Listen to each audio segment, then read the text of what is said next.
Assalamu alaikum. Wa alaikum salam, sir. In the most holy name of Allah, who came to us, the black man and the black woman here in the hills of North America, in the divine person of Master Farad Muhammad, the great Mahdi, and the one God to whom all holy praise is due forever, the Lord of all the worlds. We forever thank him for his coming and for his raising up in our midst a divine leader, a divine teacher, and a divine guide in the personage of the most honorable Elijah Muhammad, the last and the greatest messenger of Allah.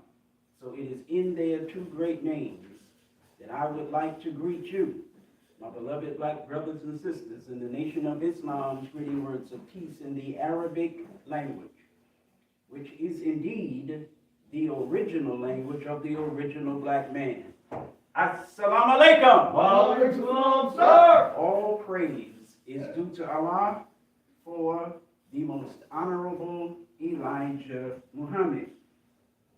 For those of you, and there should always be at least a few, who are unfamiliar with the words Assalamu alaikum, they simply mean, when they are translated from the black man's language of Arabic into the white man's language of English, peace be unto you. And for those of you, and there should always be at least a few, who are believers in the Bible, a book that we as black people in America have been convinced by white people of America is a 100% true and holy book. Come on. We, the black nation in the hills of North America, believe that the Bible is all the Word of God. Y'all following? Yes, sir. We have been convinced of this by our foster parents, the white man and white woman of America, that everything in the Bible is the divinely revealed Word of God. But on the coming of God, in person, by the name of Wallace Farad Muhammad, on the coming of God, it has been revealed to us through a messenger he chose from among us, the most honorable Elijah Muhammad, that the Bible is in fact not all the divinely revealed Word of God. It is not all holy. It is not all true. Are you listening to me? Yes, sir. There is much truth. So Allah taught the most honorable Elijah Muhammad, and he teaches us there is much truth in the Bible. But as point number 3 in what the Muslims believe states, we believe in the truth of the Bible. Right. So as a Christian, you have no right, you have no justification for looking at us, for perceiving us as being disbelievers in the Bible. We believe in the truth of the Bible, and there is much truth in the Bible. But we also believe, and you have no foot to stand on with respect to what we also believe. Well, what is it that you also believe? We also believe that the Bible has been tampered with. Talk black to me. The Bible has been tampered with. And therefore, meaning because of, it must be reinterpreted so that mankind will not be snared, fooled, tricked, so that mankind will not be snared by the falsehood that has been added to it. Come on. Are you listening to me? Yes, sir.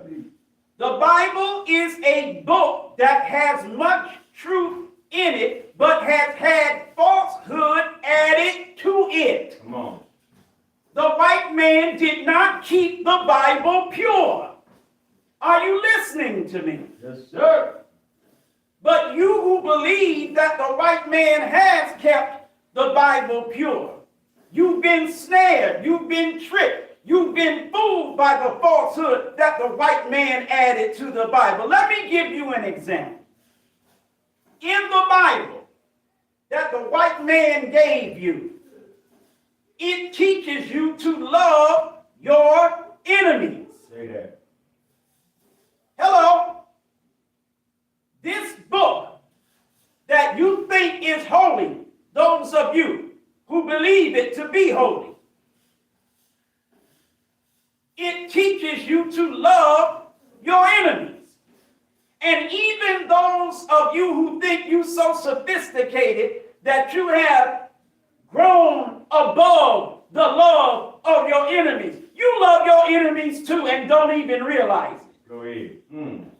Talk black to me. Go ahead, brother. Some of us grow a few dreadlocks, buy a few flip-flops. Go ahead. You got an African gown and some dirty socks.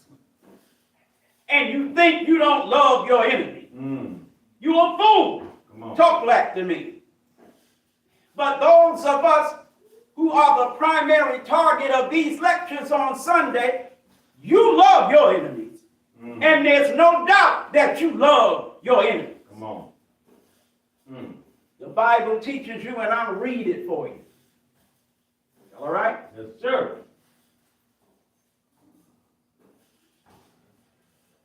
Let's go to the book of St. Luke.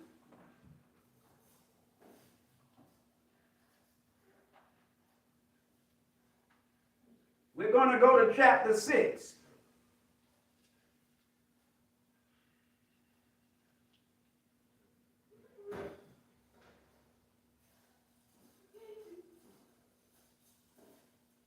Verse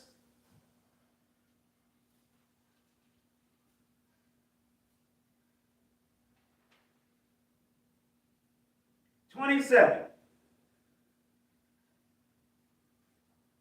But I say unto you, who is the I? God. According to the white man, this is Jesus talking. All right. But I say unto you, which hear, love your enemies.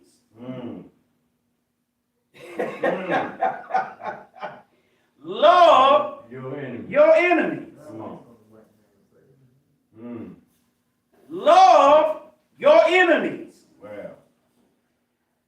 Do good to them which hate you. Do good to them which hate you. Bless them. Bless who?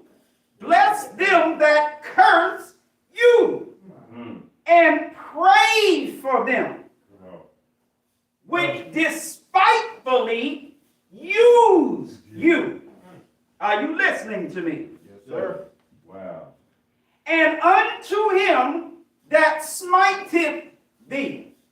Now here comes Shakespeare and that white man's old English name. It's just as dangerous as his old English 800. Drink. Both of them will get you drunk as hell. And unto him that smiteth thee on the one cheek, bop, smack the piss out of you. Love. Offer also the other. Good. And him that taketh away thy cloak. Remember way back in the day when our brothers were sticking us up for those, what was those, down feather coats? Coach, Starter days? yeah, Starter coats? I forget what the exact, I forget what, they were sticking us up for sheepskins yeah, too, top, right? yeah. Okay, all right. Sheepskins and Shirley do. Yeah, Yeah, they were sticking Negroes up for those. Yeah, bro. Okay. Him that taketh away thy cloak, forbid not. Don't stop him. Forbid not to take thy coat also. Listen, hold on now. Love your enemy. Do good to those that hate you. Whoever smacked you on one side, turn the other side, let them smack that side too. Whoever steals from you, whoever robs you, That's Rob, yeah. let him rob you of what he robs you of and offer him even more than what he's already taken to take that as well. Y'all all right? Yes, sir. All right. Listen to me. Just try listening to me for a change. Let me be the minister and let me decide and you accept my decision that what I'm teaching is relevant. Come on. And that you absolutely need to be all over what I'm saying. Let me make that decision and you just accept it, okay? Go ahead. Because the condition that you, me, we are in is a bearing of witness. It screams that that's exactly what you need to do. Now, understanding this on the immediate level, we may think, whatever. But there's a national, there's an international relevance to these verses, St. Luke verses 27, 28, and 29. We as black people in America are in a very, very terrible condition. That's right. Our black brothers and sisters from our quote-unquote motherland in Africa are in a very terrible condition. Are you listening to me? Yes, sir. We in the hills of North America have accepted a religion that is not our religion. It is the white man's religion. It is the religion of those who hate us, who despitefully use us, who are enemies to us. It is a religion that belongs to a people who smite us and who rob us. Are you listening to me? Yes, sir. On the continent that the white man calls Africa, a great percentage of the people are in the religion of Islam, but there is also a great percentage of the people who are in the religion of their colonizers, their oppressors, their murderers. Are you listening to me? The white man of Europe has not been good to the people of Africa, and the greatest example of his wickedness with respect to the people of Africa is we, the people of Africa in the hills of North America. We are 41.5 million people. Now, I know that's not an accurate number. I know the number is higher, but the white man says 41.5. We are 41.5. Is anybody listening? Yes, sir. That's not a small number of people. No, sir. That's not a number of people that you look at and whatever is said about that number of people is no big deal. Right. Anytime you're talking about 41.5 million people, whatever you about to say, it's a big damn deal. So act like it's a big deal. Come on. 41.5 million Africans in damn America. And we so stupid we don't think that's a problem. Anybody listening? Go ahead. Yes, sir.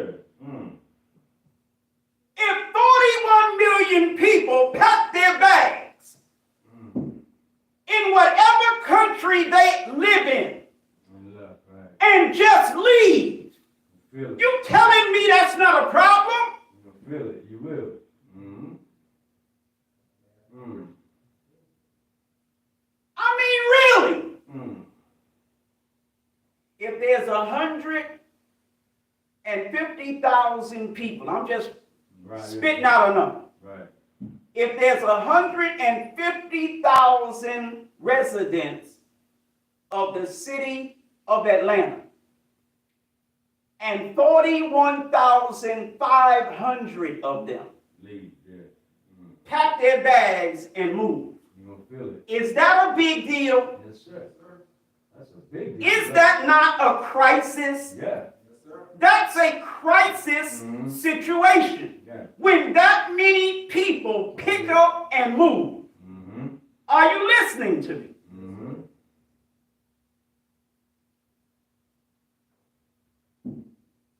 Depopulation. Mm. If there are, let's say,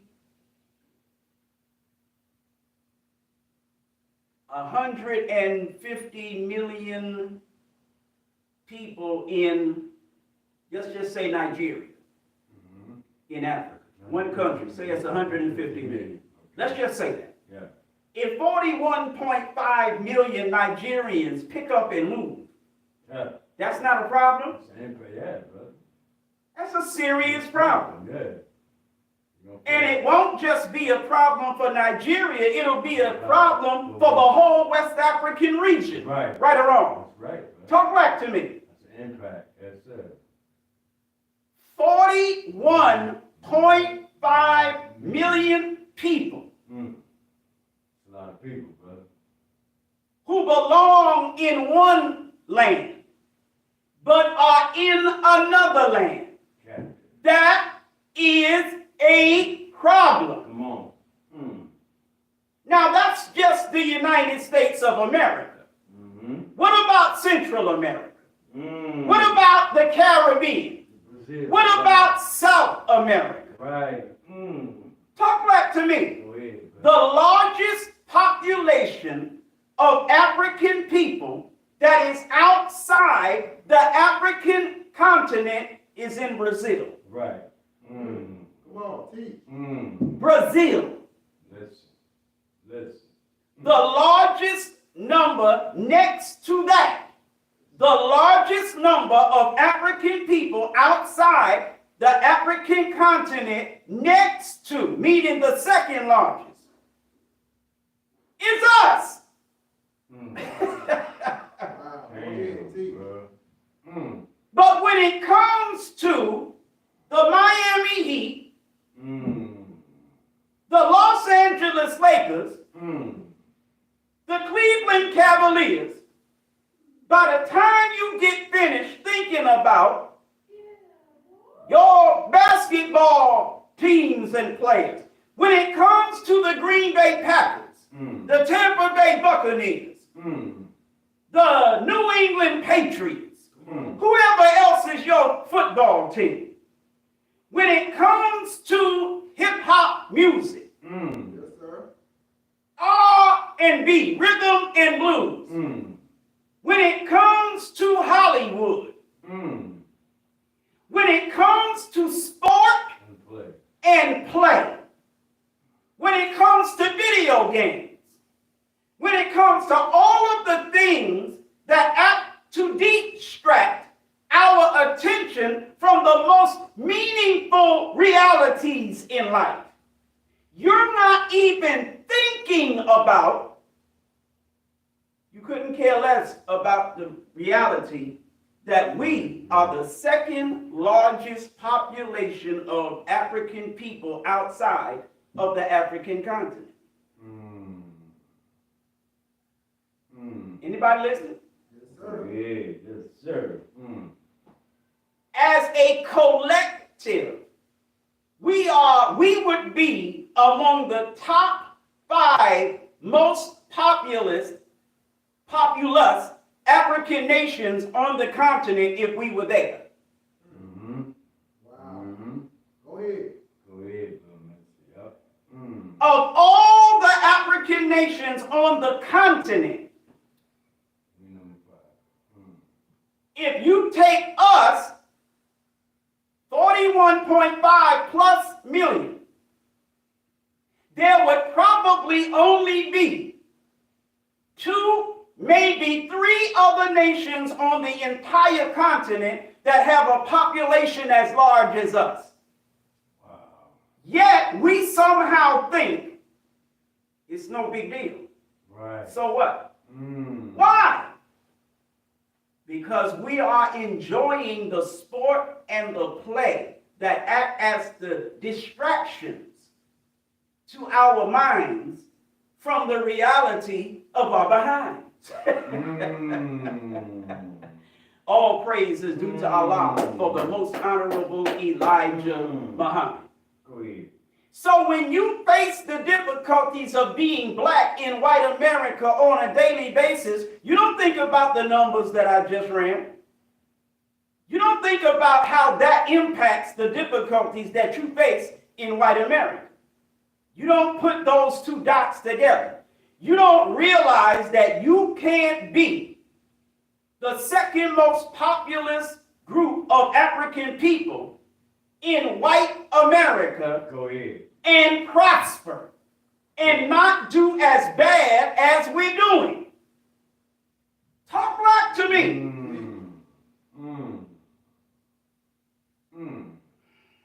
Go ahead, man. Wow. Now let's get back to Luke,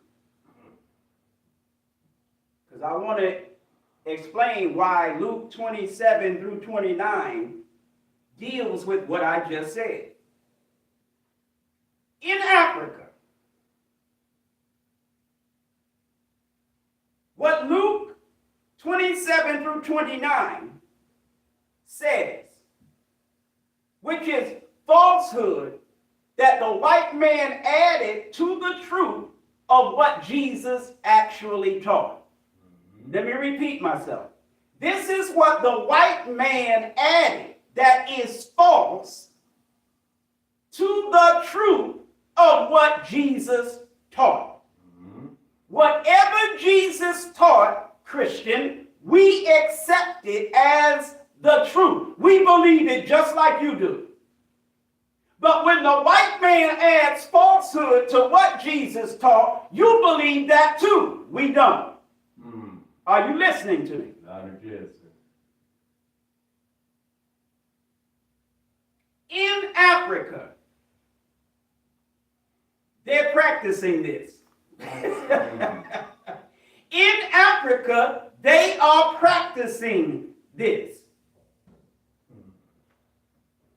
When it comes to the wealth and the resources of Africa, Luke chapter 6, verse 29.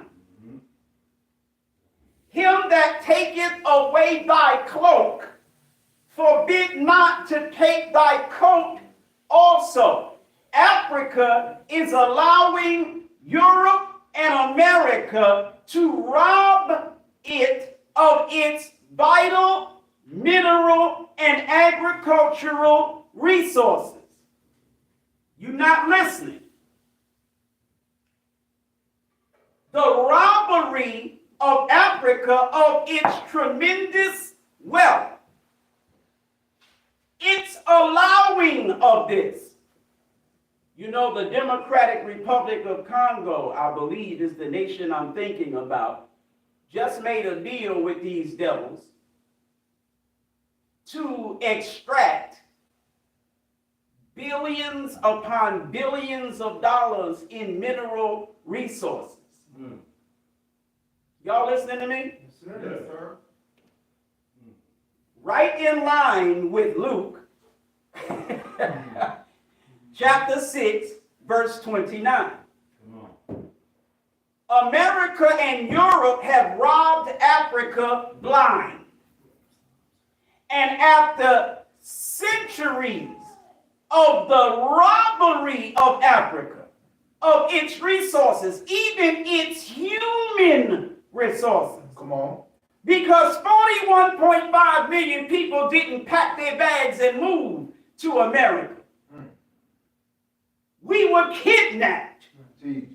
Africa was robbed of its people.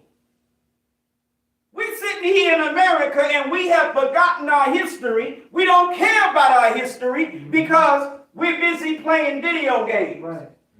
When you are enjoying your video games, you're not thinking about what happened to us 500 years ago. You think, oh, that was 500 years ago. Right. See, niggas like you, every one of you who feels that, oh man, that was a long time ago, something needs to happen to you. You ain't listening to me. Go ahead. Like, you need to get God straight up for you to even have that type of attitude. Now, Allah desires mercy for you. And that's good. Yes, sir. Because Eric desires punishment for you. So trust me, be glad that I don't run nothing. Because I'll hurt you. My word is bond to Master Wallace Farad. I'll straight hurt you. I'm not taking no for an answer. I'm not putting up with no damn argument and dispute. When I talk about what happened to us 500 years ago, you better snap to goddamn attention and look like you really care what I'm saying. Or I'll hurt you. Straight up. Because it's too foul for you not to care. That's right. How stupid can you be Come on. to be so satisfied with where you are and what you're doing that you want to forget about what the hell these damn devils did to us? Yes, sir. Come on. That's right. You still suffering from it. That's right. It's not over. Not old. Niggas act like we here. And since we here, well, it just is what it is. The hell it is just what it is. Let me explain something to you, genius. I'm not insulting everybody. I'm insulting specific niggas. Deliberately. And I hope you're mad about it. Because I'm mad. So let's put our angers together and see what we can get done. How about that? Come on. Stupid niggas. For us to be here, this is what had to happen. Pay a damn attention. This is what had to happen. Families in Africa, husbands, wives, wasn't no boyfriends and girlfriends. Come on. Because we wasn't the nasty, filthy freaks then that we have become now. You'll just have sex with somebody just because you want to have sex with somebody now. Because your morals have declined so much. You don't feel as though you need to be married to the person you sexing. Talk back to me.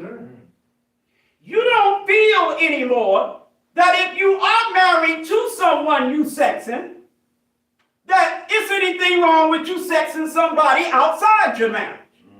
Talk back to me. Filthy, freakish niggas, adulterers, fornicators, faggots, dykes, queers, trans, every damn thing. Perverse as hell. Talk back to me. That's right. But in order for us to be here in America playing our video games, let me give it to you in another way. In order for you to be able to sit in front of a smart television and watch LeBron James play basketball on television, this is what had to happen. And this is why I want to knock your goddamn head off your nigger shoulders if you're okay with the fact of what happened to us. In order for you to be able to sit down in front of your television and enjoy a football game, sit down in front of your television and enjoy a basketball game. Go to American Deli or Wingstop and get you some damn wings to add to your potato chips and your damn pretzels. And some of you niggas are Muslims doing this. You're FOI and you're watching sports games. Yes, sir. You need your head put back on and knocked off a damn game. You're an FOI and you enjoy watching sports. You are ESPN nigga. Niggas with bow ties eating bean pies but got the sports package on their cable account. Oh, man. Stupid niggas, bro. Yes, sir. NFL Network. What? You think they don't? In order for you to be able to sit there and watch that game, Yes, sir. be entertained. 4, 5, 3, 200 years ago. 100 years ago. Yes, sir. Right? Would be 19, no, it was over by 1920. So we're going to 1865. So beginning with 350 years ago, right? Yes, sir. Hold on. You go back 150. Yes, sir. Okay, so everything beyond 150 years ago. So starting with 151 years. Come on. 160 years, 170 years, 200 years, 220 years, 250 years, 280 years, 300 years, 350 years, all the way from 150 plus to 350 years. A husband and a wife and children had to be chilling in Africa. Now for the kids that might be watching. We just we just chilling in Africa, right? You know, when we kids, we watch bugs. So I got to do some bugs for the kids. We just chilling in Africa, right? Yes, sir. All of a sudden, a wife and mother, she had to lose her husband, the father of her children. One day they were a family, and one day her husband just turned up missing. Come on. Teach. He left the village to do whatever he was going to do. He might not even have left the village. Right. The village may have been raided by slave traders. Raided, Yes, sir. meaning some other Africans working for the white man ran up into the village, killed whoever they were going to kill, raped whoever they were going to rape, took her husband, just snatched him. Are you listening to me? Yes, sir. So now she's missing her husband and the father of her children. That's only if by some circumstance she didn't get took too. Are you listening? Yes, sir. Go ahead. In many circumstances, both her and her husband are taken. Y'all listening? Yes, sir. In many other circumstances, her husband was killed trying to keep the raiders from taking him and her. This is what had to happen.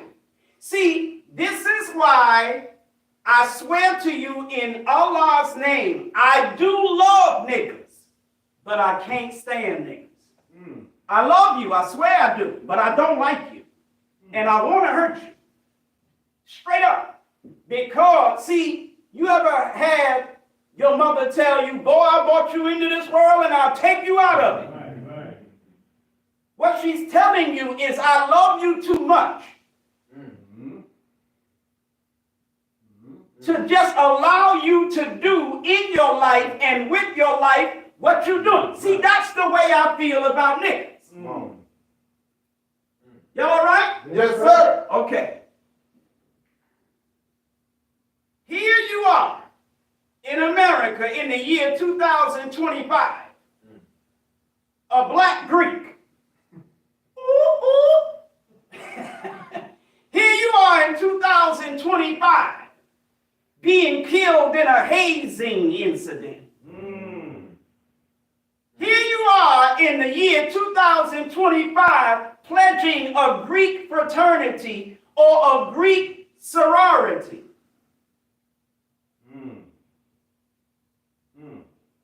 And then, like I said, you being killed in a hazing incident or arrested for killing who got killed in a hazing incident. Are you listening to me? Right.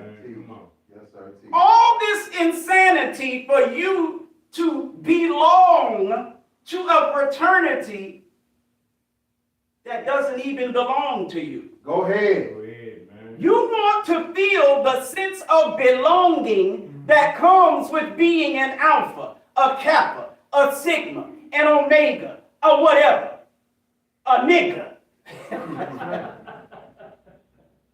You know what the white man calls an omega psi phi? Nigga. Right. You know what the white man calls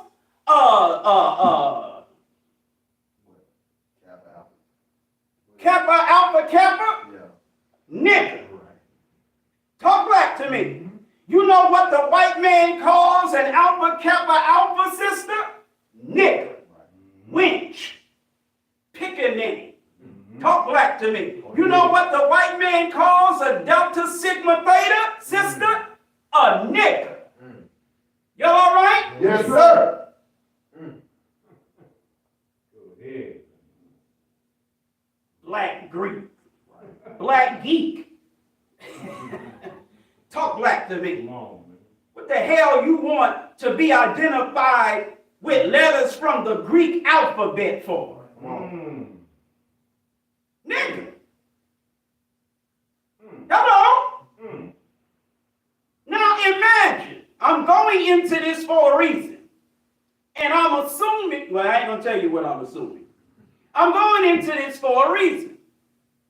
Imagine if you was someone in Africa 300 years ago, 1625.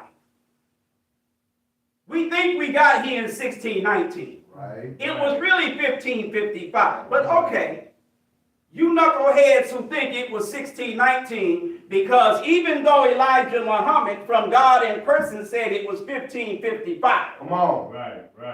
Come on. Right is that. the white man said it was 1619. So to his nigga, it was 1619. Whatever the white man said. All right. The white man said it was 1619. All right. Parakeets for the peckerwood. Come on. So it's 1625. You did that in Africa. Imagine if you could have lived for 400 years.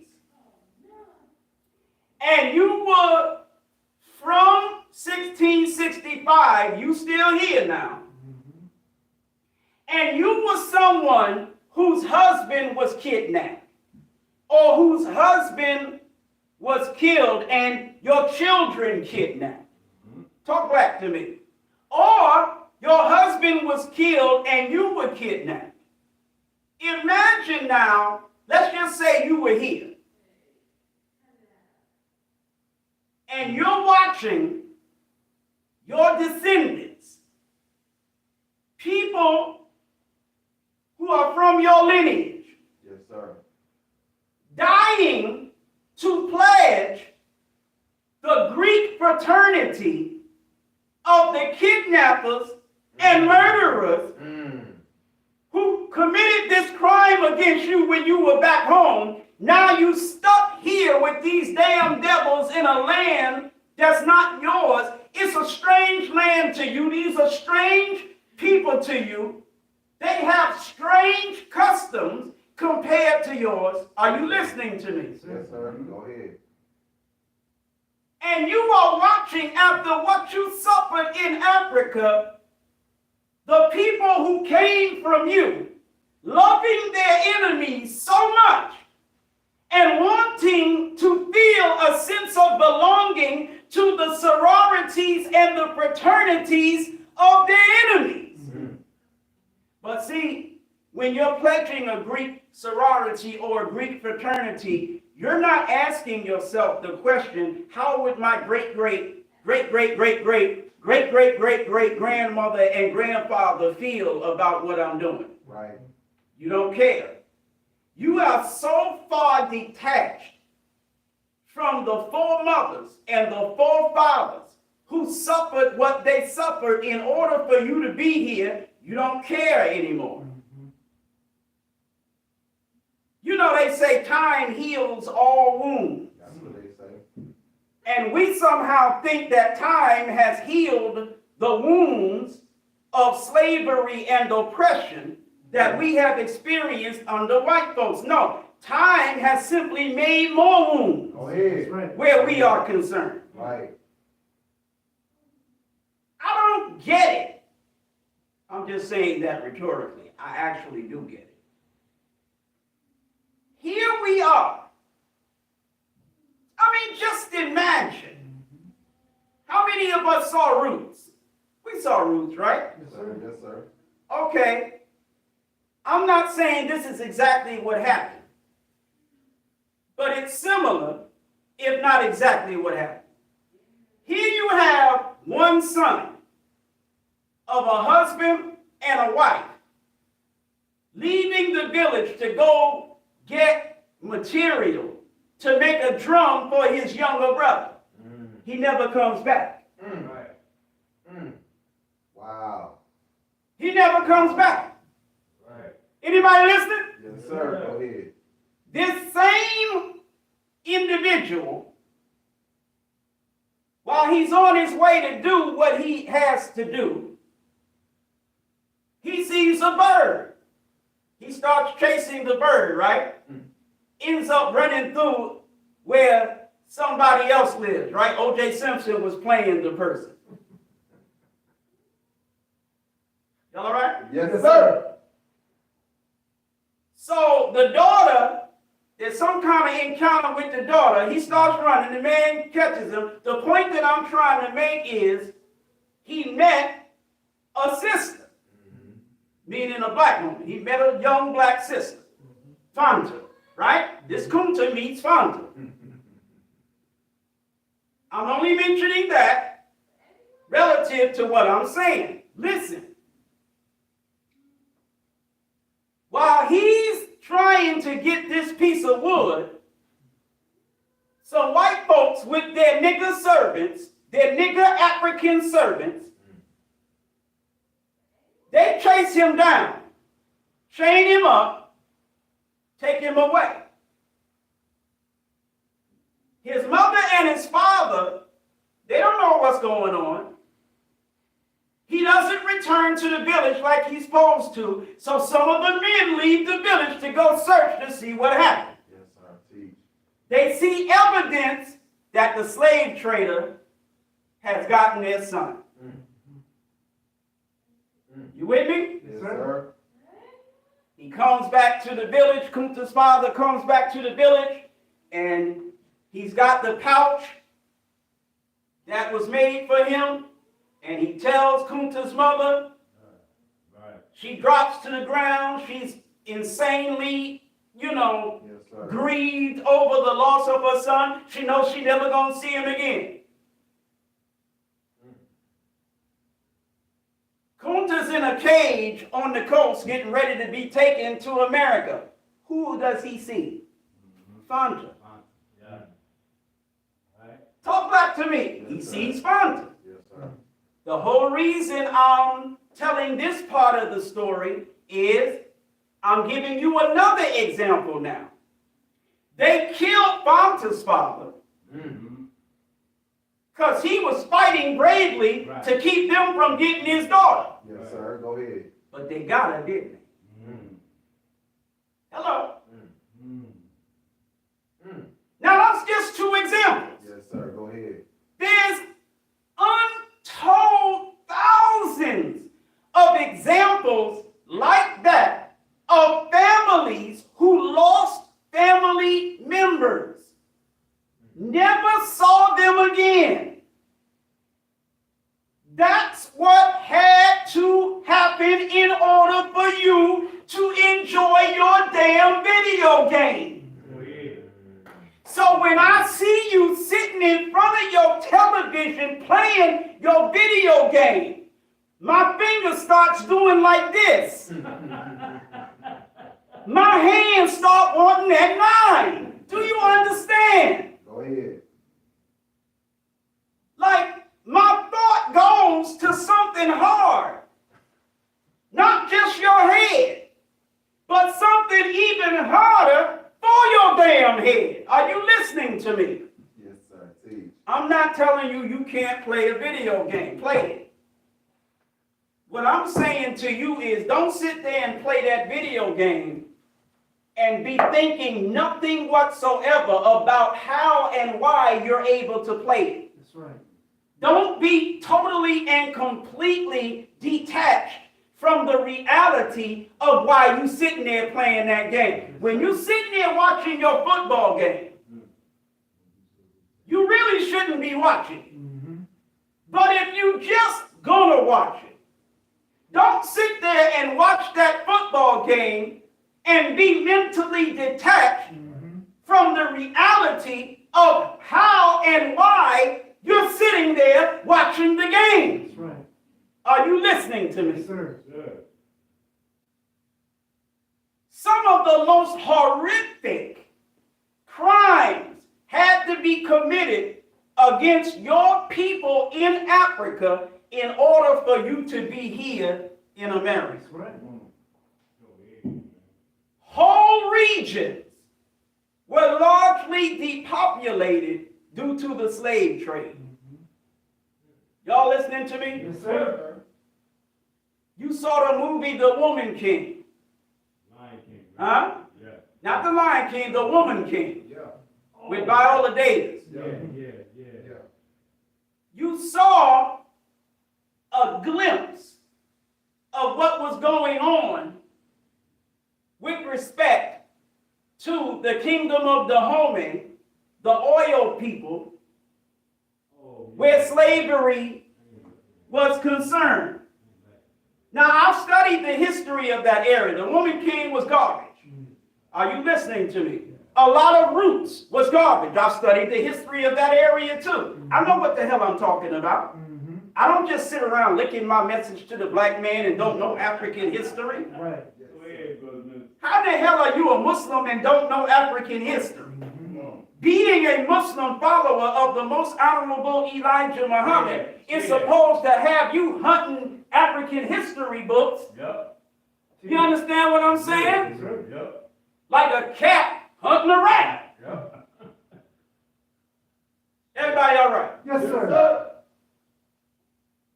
But what I do know about us is we're into entertainment. So if I can use entertainment, if I can use Hollywood, if I can use sports to just give you something of an example, hoping that you can feel what I'm saying. I mean, damn, bruh. Sis, imagine you coming home to Decatur one day, coming home to your house or your apartment, and your son and or your daughter are gone. You drop them off at school. Right. Don't never see in the morning. Yeah. You know what time they're supposed to be home. Right. You get home 2-3 hours after your children are supposed to be home, and they're not there. Talk back to me. And you never see them again. We got a group on Facebook talking about black and missing. There's a group on Facebook called Black and Missing. Wow. Somebody created that group, a bunch of people joined it, and there's an issue about missing black boys and girls, sometimes adults, but missing young black boys and girls, right? It's a serious situation, is it not? Yes, sir. When we turn up missing, the authorities don't put as much resource Right. or as many resources into finding us. That's right. But let little Amy, let little Becky get missing.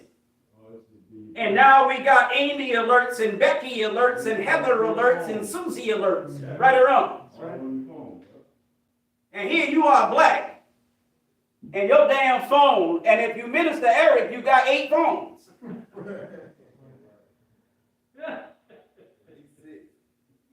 Now, thanks be to Allah, 2 of them, the batteries are dead. But the other 6 are charged. Talk back to me. I had 2 phones going all the way back to 2010. And every time I upgrade those 2 phones to 2 new phones, I keep the old ones. And I use those just for Wi-Fi. Right. Are you listening to me? Yes, sir. Okay. Then when I upgraded those, I still kept those as well. Because the first ones I kept for Wi-Fi, they kind of obsolete. Right. Are you listening to me? They go out. But I keep them anyway just for emergencies. Okay. You know, when you have OCD, you have a hoarding type of complex too. You don't want to throw nothing away. Look. So I got so sick and tired of the YouTube and Facebook acting crazy, I went and got these 2 new ones.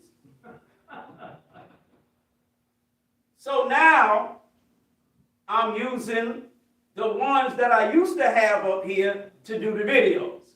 Okay. Because they're newer. Right. Those are 2021 joints right there. Okay. All right?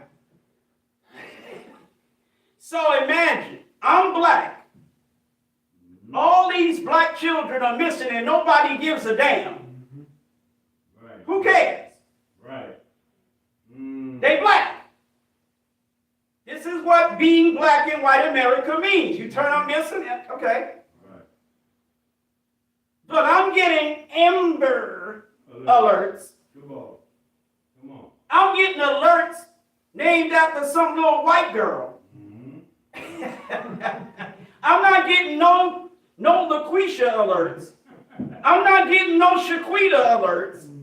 No Lisa, Tammy, Pamela, Renee alerts. Talk back to me. 6 phones.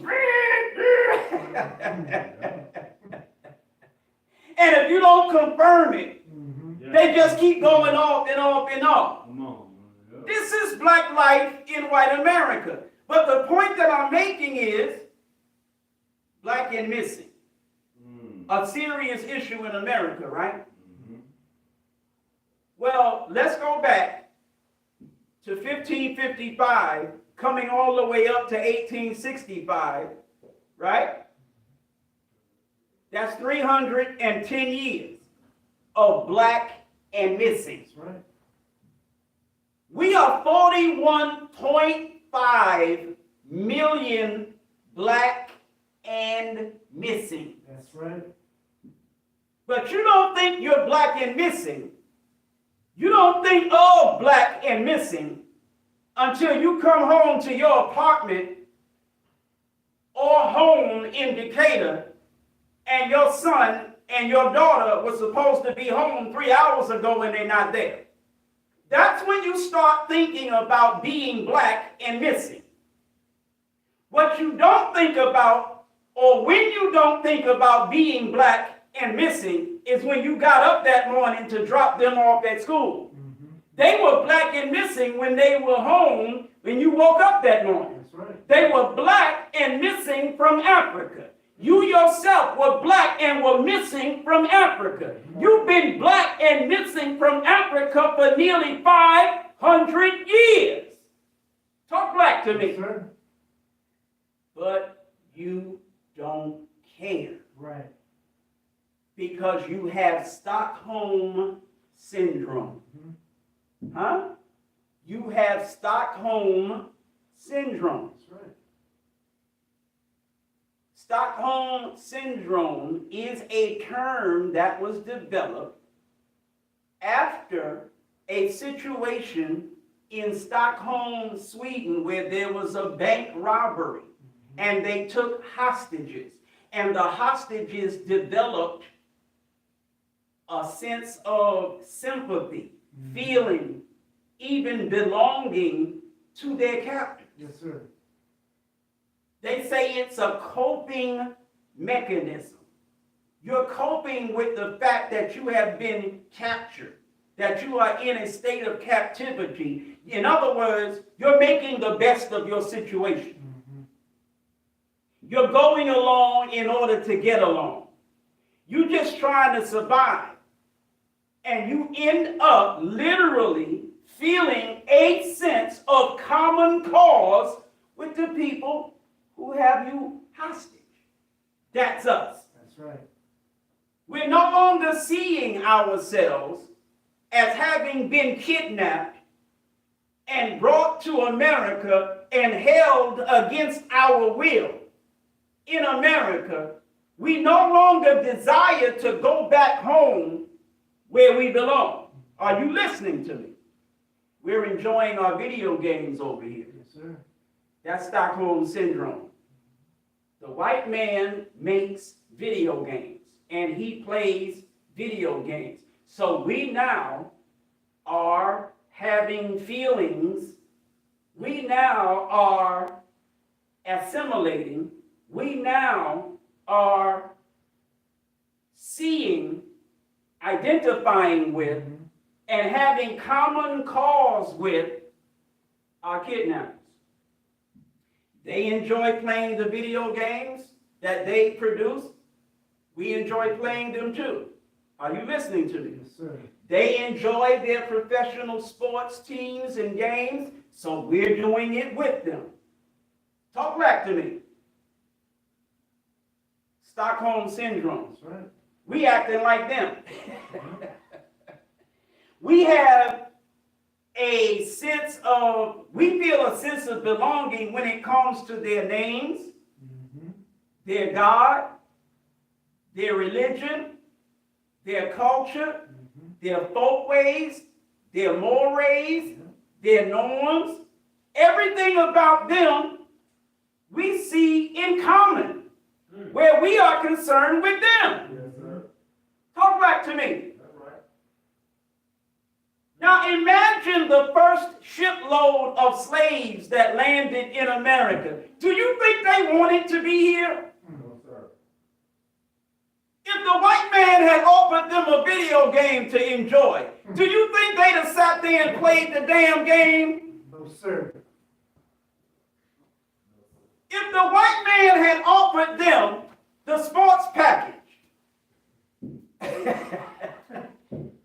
on their cable account, do you think they would have gave a damn? No, sir.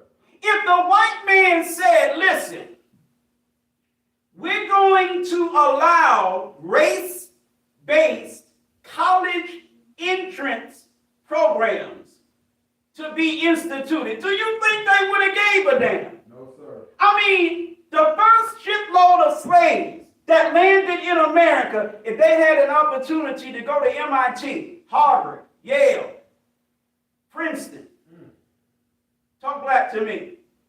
Do you think they would have felt like, oh, wow, good, yeah. No. No. They didn't give a damn about anything the white man had to offer in America that might seem superior to what they had at home in Africa. They wanted to go back home. That's right. Yes, sir. Are you listening to me? Yes, sir. So there's a saying in white society, there's no place like home. Come on. Talk black to me. There's no place like home. That's right. That's the Wizard of Oz. Now consider, exactly. Now consider the way you feel today.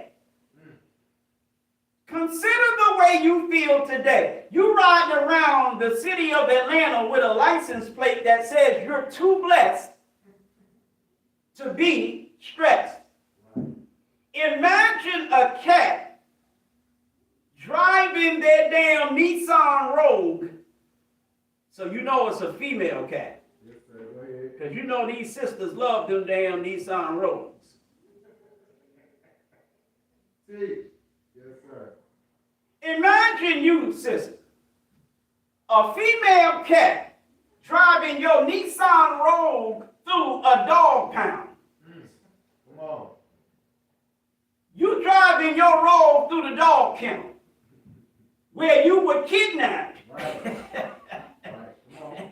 and brought from your cat litter where there were no Nissan Rogues. But now you in the dog kennel. You got a good job driving your Nissan Rogue in the dog kennel, and you got a license plate on your Rogue that says you are too blessed to be stressed, but you're a cat. How are you blessed in a dog kennel? Go ahead. Good question. Why aren't you stressed in a dog kennel? Talk back to me. You belong in a cat litter. That is your natural habitat. Right. You in a strange kennel among a strange animal, dog, Right. serving that dog and being afflicted by that dog for 400 plus years, almost 500 years. But you enjoy being in that robe, in that kennel, Yes, sir. living that life as a black cat in a white dog kennel. Are you listening to me? Yes, sir. Imagine being a fly in a spider's web so long that you no longer feel no type of way Oh, yeah. about being caught in the spider's web. Hello? Yes, sir. This is us. Yes, sir. At home with But you. the first black people who landed on these shores, the only thing they wanted was to get back home. That's right. See. You here now, you no longer think about that. You may never have thought about it. Your mind does not work the way their minds work. You don't think to yourself right now in America, I don't know how, but I want to leave. Yes, sir. I want to get back home to quote unquote Africa. You don't feel that way. Yes, sir. See. And you don't feel that there's anything wrong with you not feeling that way. For you not to feel that way, everybody in Africa should go on Amazon and order an aluminum baseball bat. And they should get on ships, get on planes, come to America and bash your goddamn brains out. Why don't you feel that you don't want to be here? Why don't you feel that you want to get back where the hell you came from? Because you need a bat upside your damn head. You got Stockholm Syndrome and somebody needs to baseball bat it the hell out your brain. Y'all all right? Yes, sir. All praise is due to Allah for the most honorable Elijah Muhammad. I don't expect you to like what I just said. I don't expect you to like the way I just said it. Now let me ask you a question. Do you expect me to like how you feel about being in America? Do you expect me to like the life that you live in, black and white America? Come on. Good question. Narcissist, you only thinking about what you don't like about me? Will you please take a second and consider what I don't like about you? Right. Right. Life is a two-way street. It don't just go one way. Talk back to me. It hurts me that we don't feel no type of way about being from Africa, but being in America. are not immigrants. Go ahead. We did not come here seeking opportunity. The people that we come from, the people that we are the descendants of. That means we start with ourselves, we look up at our mom and dad. Then we look up at their mom and dad. Right. Then we look up at their mom and daddy's mom and daddy. Then we look up at their mom and daddy's mom and daddy's mom. If we go back far enough, somebody was forced to come here from Africa in that family. Yes, sir. And when they got here, the way they felt about the situation was that this is the worst thing that ever happened in their life. And they just wanted to go back where they came from. But somehow, in the process of them having children, and their children having children, and their children having children, and those children having children, and those children having children, and eventually somebody's children having you, the whole mentality changed. Yes, sir. And we started feeling as though we were too blessed to be stressed. Huh? Not the first blacks that got here. Come on. They didn't feel blessed at all. Go ahead. See. They felt stressed. See. They didn't feel blessed. They weren't practicing the white man's religion. Go ahead. They weren't worshiping the white man's God. Come on. They weren't speaking the white man's language. That's right. They weren't wearing the white man's names. Right. They weren't immersed in the white man's culture. They didn't watch or play the white man's games. Come on. They didn't identify with Europe or America. Yes, sir. They identified with Africa. Yes, sir. Talk black to me. But today that's all been flipped. You came over here, Kunta Kinte, and you ended up Toby Reynolds. Wow. You came over here, Kunta Kinte, and you ended up LeBron James. Yes, sir. That's right. You came over here, Kunta Kinte, and you ended up Curtis Jackson. Yes, sir. Come on. You used to be a whole dollar, now you just 50 cents. Talk back to me. Y'all all right? Yes, sir.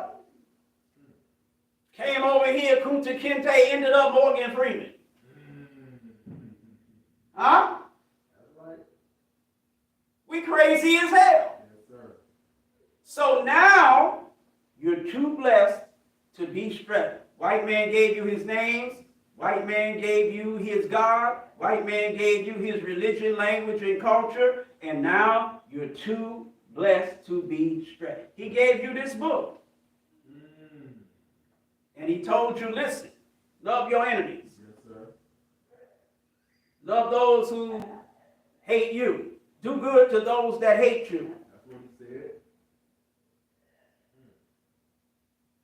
Do good to those and love them that despitefully use you. Wow.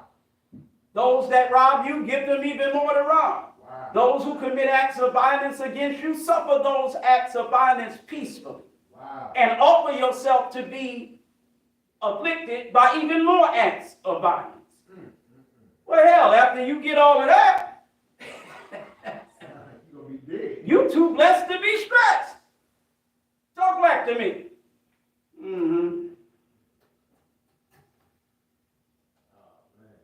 Is the horse beat dead enough? Because if it's not, I can beat that dead horse some more. Come on. It amazes me. Not that the conditioning worked so well of the white man on us, but that that condition continues to work as well in spite of the fact that we are teaching what we are teaching as the truth that exposes it. And you still, it's not reaching. It's not getting to you. Talk black to me. We come to you with Islam. We come to you saying Assalamu alaikum and explaining to you that it's your language, your culture, your God, your religion, and you say no in the name of Jesus. Jesus was black too. Come on. Jesus was Muslim also. That's right. But you think Jesus, the dumbest of you, think that Jesus was a white Jew who was a Christian Jew. It's ridiculous. So you go to Luke, if you leave Luke 6 and go 18 chapters up to chapter 24, how did Jesus greet his disciples in the 24th chapter of Luke and the 36th verse? How did he greet? He said, peace be unto you. How did I greet you when I started? I said, peace be unto you. You say, no, you didn't. You said, assalamu alaikum. Well, damn it, that's what assalamu alaikum means. It means peace be unto you. So I greeted you the exact same way that the Jesus you claim to be following, I greeted you the exact same way that Jesus greeted his disciples in the book that the white man gave you. But I did it in a different language. I didn't do it in a different language from Jesus. I did it in a different language from the people who gave you what you know about Jesus. You were taught about Jesus in the language of another people. You were not taught about Jesus in the language of your own people. Come on. You didn't learn about Jesus in your language. That's right. You didn't learn about Jesus in your country. You didn't learn about Jesus in your culture. You didn't learn about Jesus in your name. You didn't learn about Jesus in your nothing. Stop thinking that the overall context, the big picture that you are a part of, doesn't matter when it comes to you learning about Jesus. You learned about Jesus in a strange land under the rule of a strange people. You learned about Jesus in a strange language while you were immersed in a strange culture. Come on. That's how you learned about Jesus. It was not your own people that taught you about Jesus. It was a strange enemy people that taught you about Jesus. So when I say peace be unto you as a way of greeting you, but I don't say it in the language of the enemies that kidnapped and afflicted you, you don't even know that that's what I'm saying. Because in the Bible that they gave you, the way Jesus greeted his disciples is in their language. It's English words, peace be unto you. But Jesus didn't speak English. Jesus did not speak one single language that is part of the family of white languages. Who's listening this afternoon? Whenever I'm teaching this basic, I'll be like, oh, hell. Keep going. There is no white language that Jesus spoke.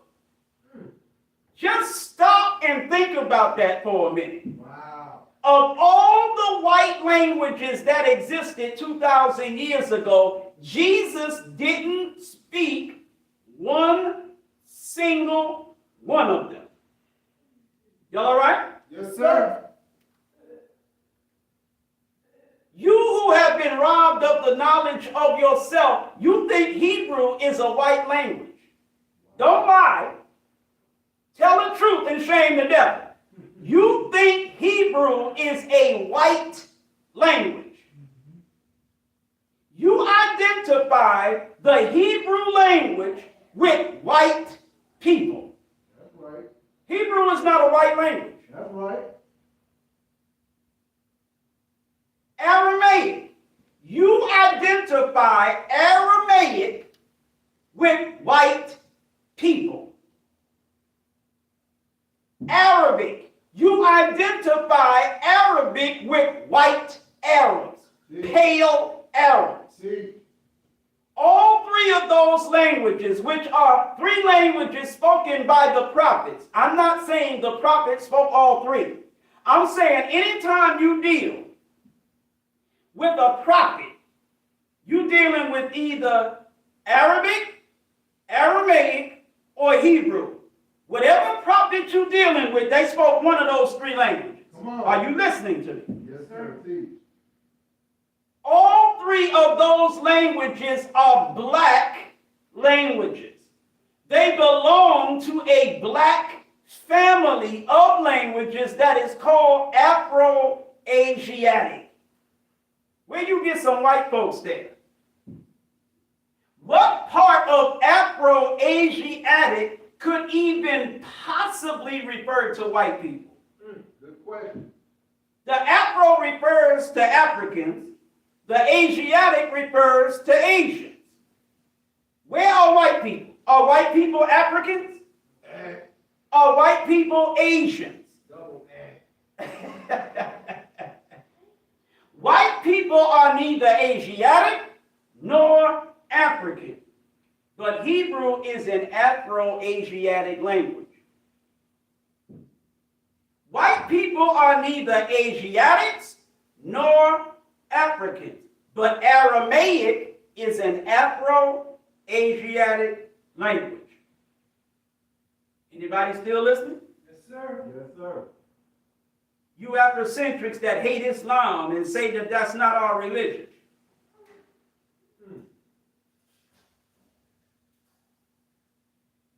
White people are neither Asiatics nor are they Africans. But Arabic is an Afro-Asiatic language.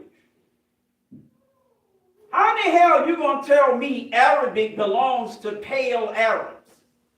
Who ever heard of pale Africans?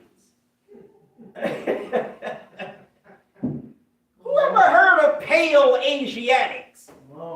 Come I mean, you make me want to hurt you, I'm telling you. Afro-Asiatics. The Afro comes first, and then the Asiatic comes next. And when you understand the white man's language, you see what that means. The Afro, which refers to African, is the adjective. It's a word that describes. It's a word that typifies. It's a word that characterizes. It describes. What is the Afro describing? Asiatics. So if you want to say, well, Asiatics are not black, you got, yellow Asiatics, you got brown Asiatics, hold up. You also have black Asiatics. How many of you know how many hundreds of millions of pitch blacks are living in Asia? And I'm not talking about because they just happen to just pack their bags and hop a United Airlines flight and go move there. They're from there. How many indigenous people of the quote-unquote Asian continent are black, not brown, not yellow, not white, not light, not bright, black? Do you know? Probably not. So when you look at the term Afro-Asiatic, it is specifying. It is typifying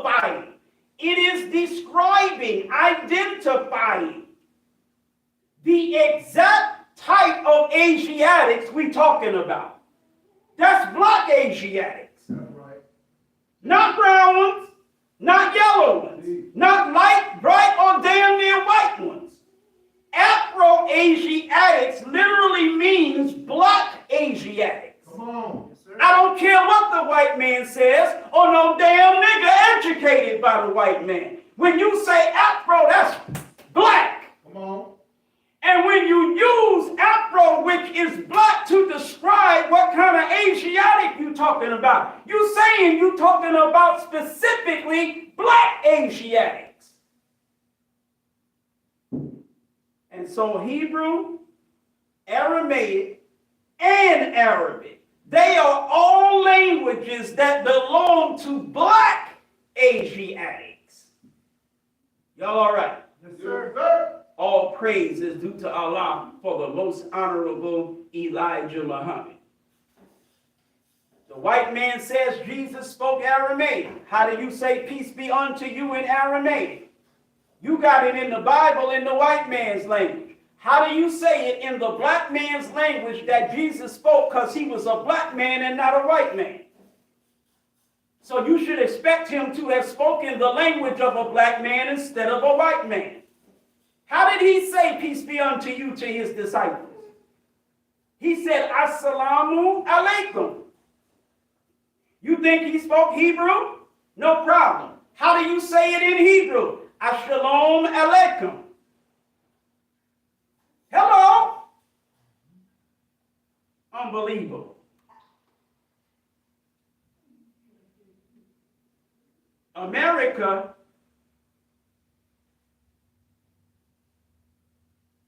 is dropping bombs on Yemen. Where is Yemen? Yemen is in southern Arabia. Anybody listening? Yes, sir. Yes, sir. Where's the Queen of Sheba from? Southern Arabia. Talk back to me. Come on. You Haile Selassie worshiping niggas. Right. That's right. Ethiopia. Right. Where are Ethiopians from? Southern Arabia. Huh? Oh yeah. What was Ethiopia before it became Ethiopia? Abyssinia. Right or wrong? Come on. What was Ethiopia / Abyssinia? What was it before it was Ethiopia? Aksum. The kingdom of Aksum. Where did the Aksumites come from? Southern Arabia. What area of Southern Arabia? Yemen.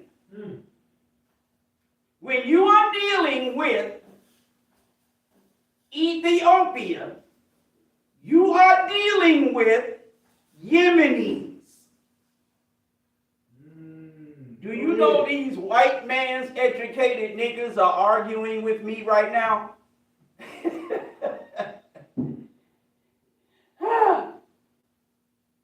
Around 800 BC, before the birth of Jesus, around 800 years before the birth of Jesus, there was a migration begun of black Arabs, quote unquote, black Arabs.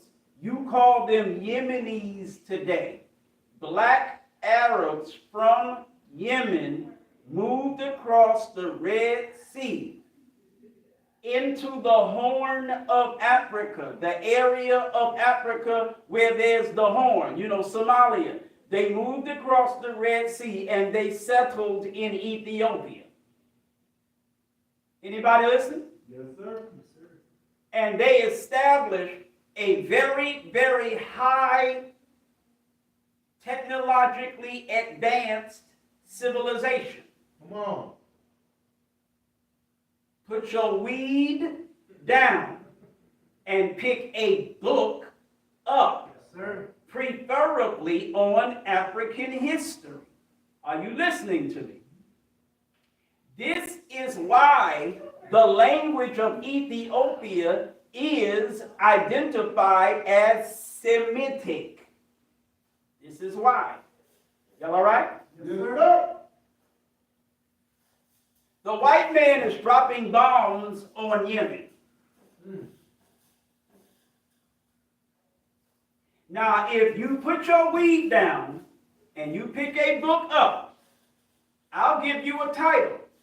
Wonderful Ethiopians. What did I say, brothers? Wonderful Ethiopians. Did I say wonderful Europeans? No, sir. Did I say wonderful Belgians? As you were Did I right. say wonderful Germans? As you were, sir. I said wonderful Ethiopians Yes, sir. of the ancient. Is that something recent? No, sir. Wonderful Ethiopians. Now, talking about their condition, their status, their stature. Wonderful. In other words, they wasn't buster, they was balling. They weren't slouches, they was gangster. Wonderful Ethiopians, now this is blacks, wonderful Ethiopians of the ancient.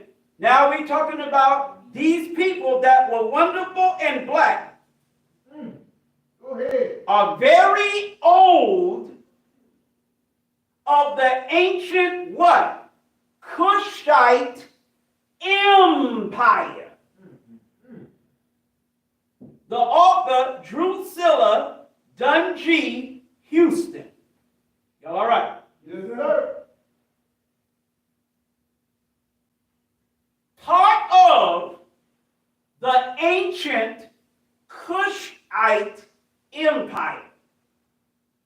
I don't know why I said put your weed down and I said Kushite. Right. Man. Try to smoke the book. What? They gonna try to smoke the book. Listen. There was a Kushite empire in very, very ancient times. But this Kushite empire in these very, very ancient times was an empire established by Ethiopians. Are you listening to me? Yes, sir. What does Ethiopian mean? Where does the word Ethiopian come from? When we say Ethiopian, we're saying in English, right? Yes, sir. But where does that word come from? Who does that word come from? It comes from the ancient Greeks. Were the Greeks white or black? White. They were white. I said it comes from the ancient Greeks, not the black Greeks who kill each other during while they're pledging white Greek fraternities. The ancient Greeks, whose alphabet you silly niggas love so much, you want to belong to fraternities and sororities that are named after Greek letters. The ancient Greeks had a name for the ancient Africans. It was Aethios. Aethios. Are you listening to me? Yes, sir. Now, I may not be pronouncing Greek as well as Greeks and don't give a damn. But it was Aethios. Aethios.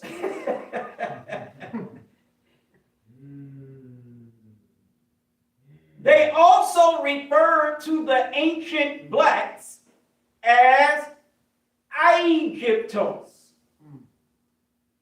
So from Aethios, you get Ethiopia.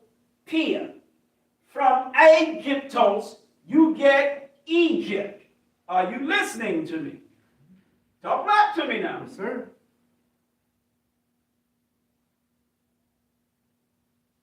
What does Egyptos, what does Aethios, what do they mean? They mean black and burned skin. Both of those words mean black and burnt skin. Some crispy critters. Talk black to me.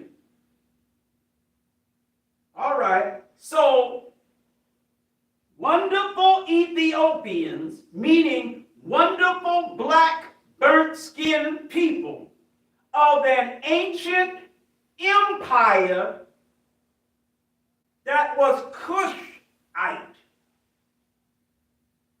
In this book, Miss Houston describes the history of southern Arabia. Arabia at that time had a number of different names. It was one name, Arabia, but it had a number of parts. The southern part of Arabia was referred to as Arabia Felix. Anybody listening? Yes, sir. Arabia Felix. And it was part of a Cushite empire established by Aethios, Egyptos, black, burned-skinned people. Now, I know I took long, but the point I'm making is Southern Arabia is part of black history. And when you look at I don't want to use the term pure. When you look at a real Yemeni, the people of Yemen and the people of Ethiopia look very, very, very, very much alike. When you see Yemenis that look more like Saudi Arabs, this is because of the immixture of Persian blood, meaning Iranians, and Europeans. Anybody listening? Yes, sir. This is the result of Persian blood mostly, from what I can remember of history. But there's some other folks in there too. You had Turks, the Ottoman Empire conquering in that area. They're mixing their blood with the people of that area, and then the people whose blood is mixed with the Turks are mixing their blood with the people in that area, and then the people in that area are mixing. The mixing of the blood comes all the way from north and goes all the way south. So now you got some Yemenis that look like Turks. Now you got some Yemenis that look something like Persians. Are you listening to me? Yes, sir. But there was a time when Yemenis looked exactly like Ethiopians, because the Ethiopians ain't nothing but the descendants of Yemenis who moved from Yemen to Ethiopia and established the Aksumite kingdom. Pardon me for the African history, but damn, what you want? So, you look at Yahya, what is his name? Yahya Sabri. I can't pronounce his name properly. But the brother that when they launch missiles somewhere, he gives the military report. And he's standing there,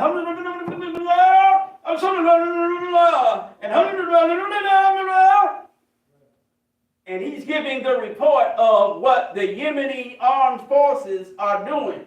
Look at that, brother. Mm-hmm. Y'all went to school with 10 million niggas look just like him. Yes, sir. Talk black to me. Yes, sir. He's Yemeni. But he looked like a homie. Talk black to me. Come on now. America is dropping bombs on Yemen. The people who they are dropping bombs on are indigenous Arabs.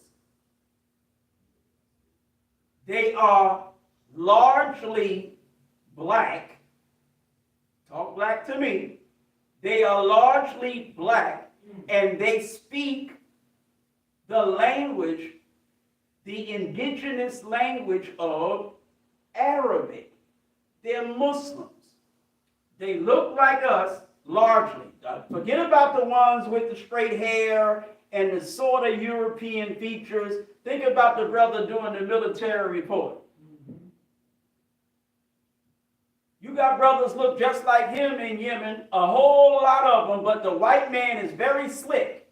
He doesn't show you the images of those Yemenis.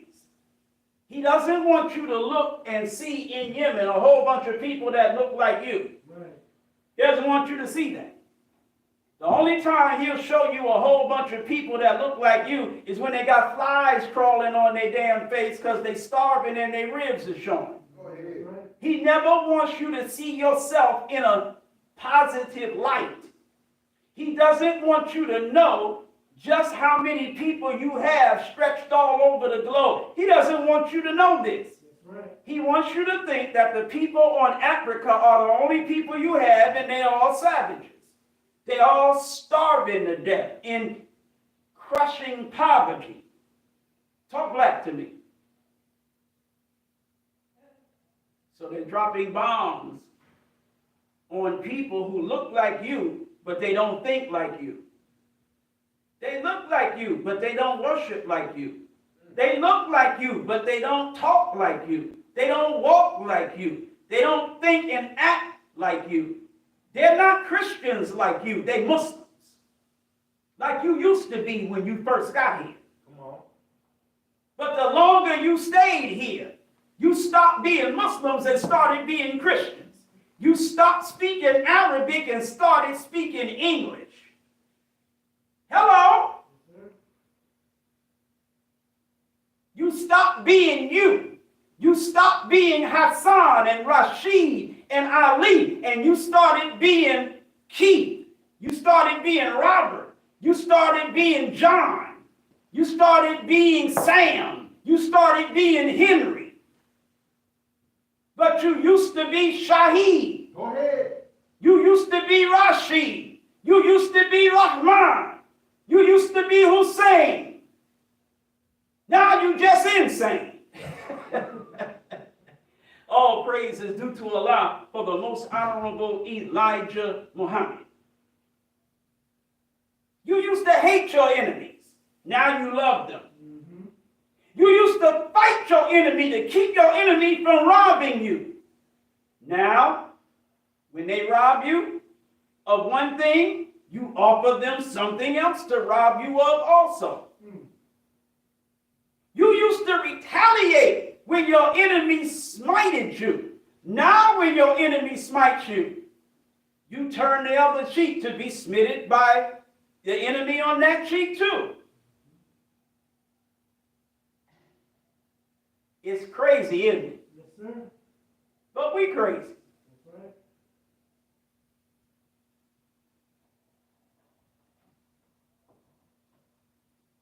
Now, all of the things that I just described, would you say those are good things or bad things? They're bad things, right?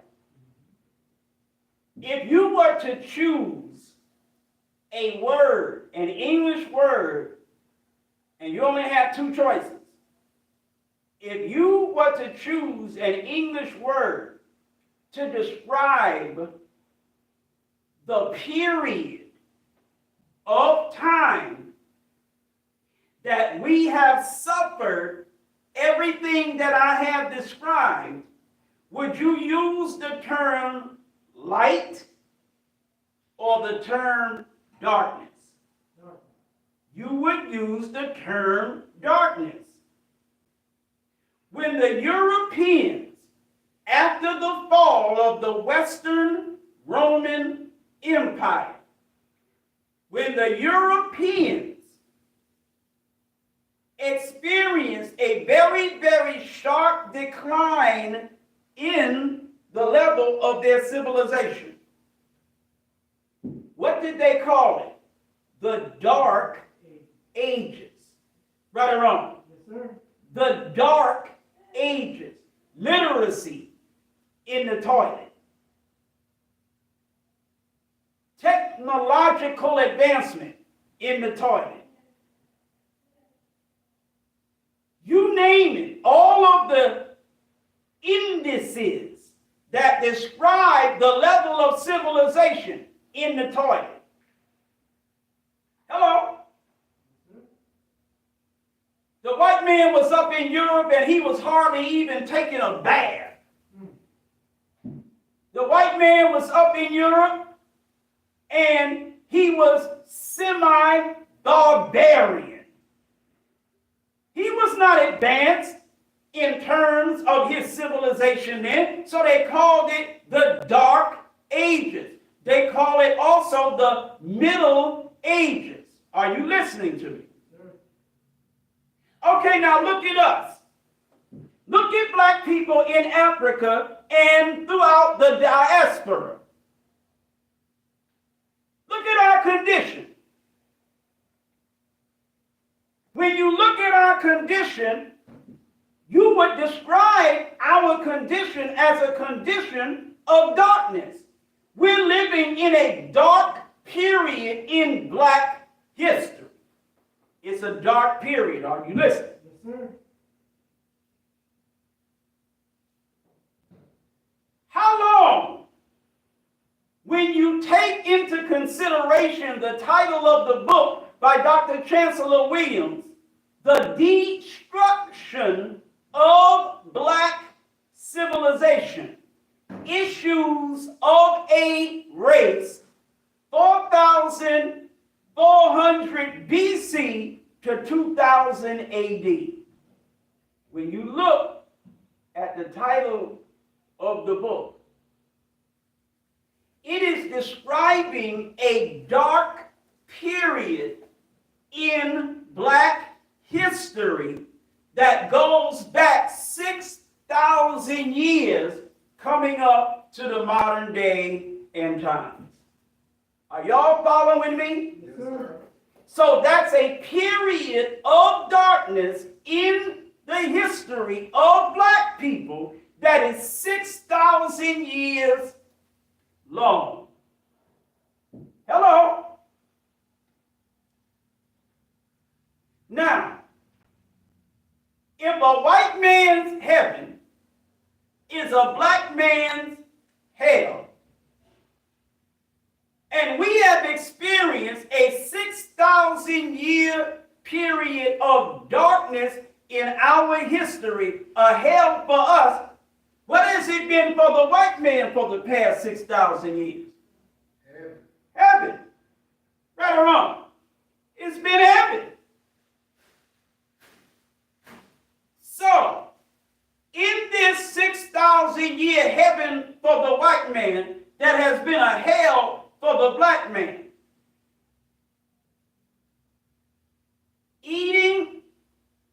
feasting, eating and drinking, and sporting and playing has been the order of the day. Right or wrong? That's right. Think about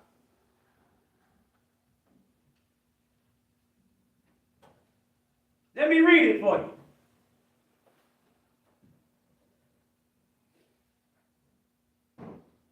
How to Eat to Live, Book 2.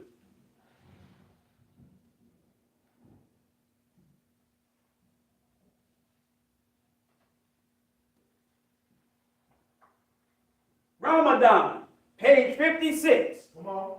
Ramadan, the Holy Quran teaches us, is the month. Is it the fast? As you were, sir. Or is it the month? The month. Now, this is just according to page 56. I'm not talking about no article in Muhammad Speaks. I'm not talking about no table talk of the messenger in 1973. According to page 56 of How to Eat to Live, Book 2, Ramadan is a month, not a fast. Ramadan, the Holy Quran teaches us, is the month that the Holy Quran was revealed to Muhammad. And they, who is the they that it's referring to? The Arabs. And they worship the month. How? By abstaining from eating and drinking during the daytime from sun up to sundown, or before the sun rises until after she sets in the western skies. Then, when? After the sun sets in the western skies. Then, after dark, we can eat and drink until the sun rises again the next day.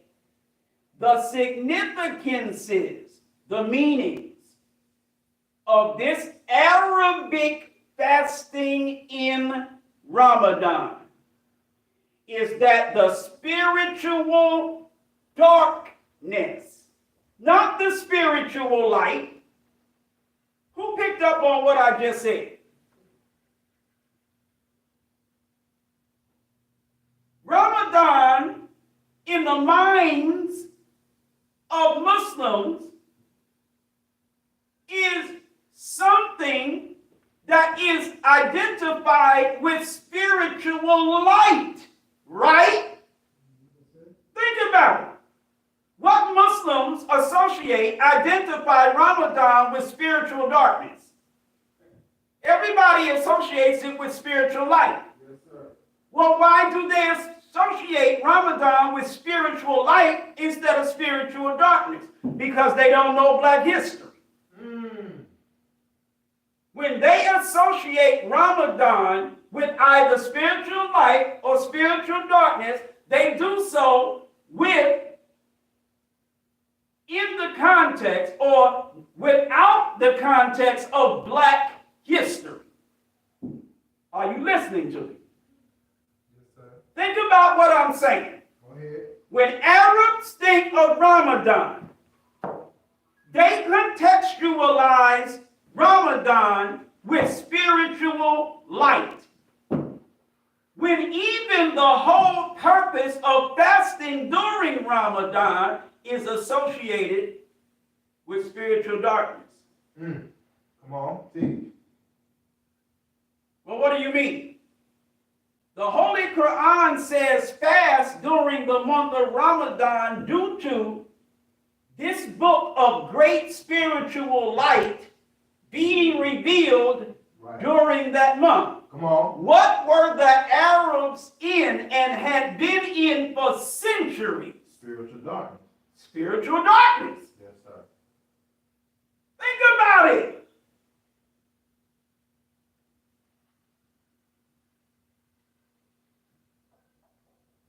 The significance of this Arabic fasting in Ramadan is that the spiritual darkness of Yaqub's made man the white race. Arabs don't associate or identify the month of Ramadan or the fast of the month of Ramadan. Yes, sir. They don't associate that with anything dealing with the white race. That's right. So there's no proper context. True. Man, come on, teach. See, the minute I think of Ramadan and the fasting during Ramadan, I think of Peckerwoods. Come on. First thing come to my mind, the goddamn white man. Teach on it. But if you're an Arab or a black slave to Arabs, a black mental slave to Arabs in the name of Muhammad and Islam, you don't associate Ramadan with white folks. The spiritual darkness that Arabs were in, when the great spiritual light of the Holy Quran began to shine, was 1,000% caused by the white man. Yes, sir. All praise is due to Allah for the most honorable Elijah Muhammad. Arabs weren't burying their female daughters until they had a son. Wow. Infanticide didn't exist in Arabia, independent of the white man. Go ahead. Infanticide existed because of the white man. Go ahead. Teach. Nobody has as little regard for womanhood than white people. Teach. When you see a sister running around in the public looking like she's a porn star, Brother Shaheed still here? Yes, sir. So he know what I'm talking about. Because they saw one today, right next door. Go ahead. I understand. Thanks be to Allah, I was already in here. Yes, sir. Yes, sir. Yes, sir. That's right. So I didn't go blind. That's right. At least not this Sunday. Go ahead. That's right. I'm just recuperating from a couple of months ago when I saw it. Come on. You running around here today, black woman, looking like a porn star. Yes, sir. Why? Because you get that from the white woman. Spiritual darkness. That's right. You get that from the white woman. The pornographic industry was started by white people. Teach. And the actors and actresses in it were white people. That's right. Blacks got involved in it. Right. They started pulling blacks into it, but pornography was a white thing. That's right. Teach. Talk back to me. Teach. Teach. Who strips their woman naked and sexes her in front of a camera and then sells the images of their woman's virtue Right. being totally and completely disrespected, Yes, sir. Go ahead. destroyed? Yes, sir. Who does that but the goddamn white man? That's right. Facts. Then we come along, monkey see, monkey do. Right. So now we gonna strip you, black woman, too. And we're gonna sex you in front of a camera. And then for white money, we're gonna sell the images of us or even them sexing you for a fistful of dollars. That's right. That's what we do. There was a time where we would kill you for simply even thinking about doing a black woman like that. Now we will kill you if you try to stop us from doing it.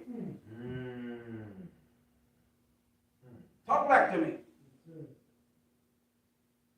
No human people on this planet have ever had as little regard for womanhood as the white race. Easter is coming up, right? Yes, sir.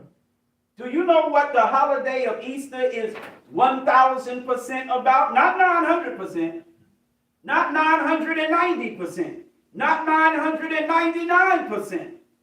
1,000% about the disrespect, the disregard, the destruction of womanhood.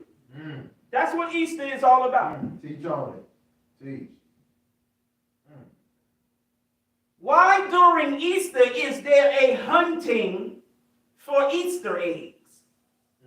What do the Easter eggs symbolize? The eggs in Easter symbolizes legs in ancient Rome. Let me repeat myself. Break it down. The eggs in Easter in 2025 are modern symbols of ancient legs in Rome. Come on. Now, y'all will have to excuse me for how slow I've been teaching this month because I've been on one meal every 4 days. Come on. Teach. So my rhythm is a little slower than it would be if I was eating every 3 days. Yes, sir. Y'all all right? Yes, sir. Okay. The eggs in 2025, what those eggs mean is the legs in ancient Rome. There was a game that the ancient Roman men played and the ancient Roman women participated in.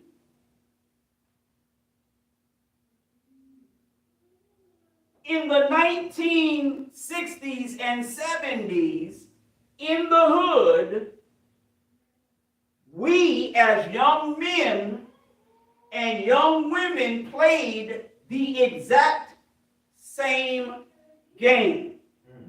But it wasn't called the exact same name. Are you listening to me?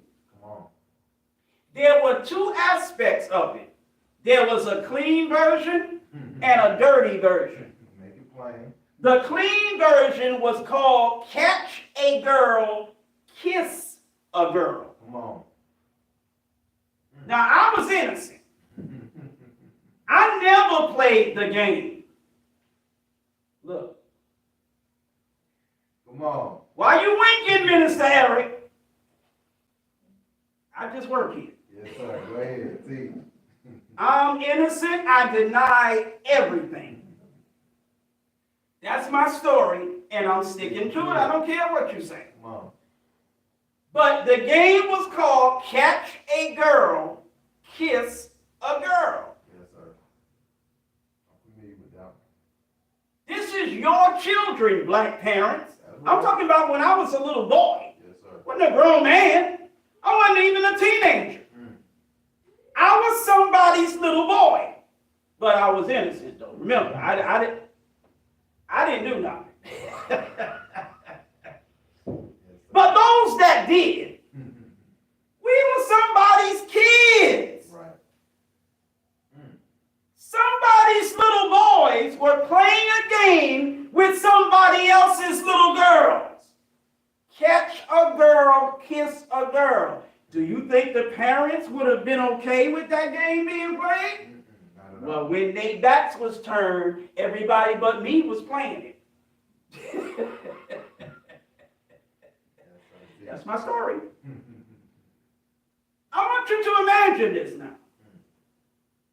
Some of you think your kids are so wonderful. You have no idea what them niggas is doing behind your back. That's right. Teach. And I don't mean that disrespectfully. I'm just saying it disrespectfully.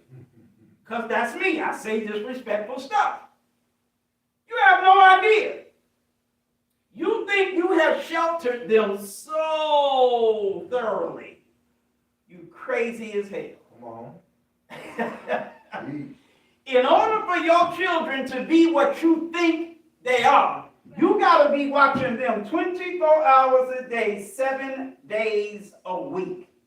I'm telling you, the moment you blink an eye, it's something going on that would literally shock you and make you not even want them as your children no more.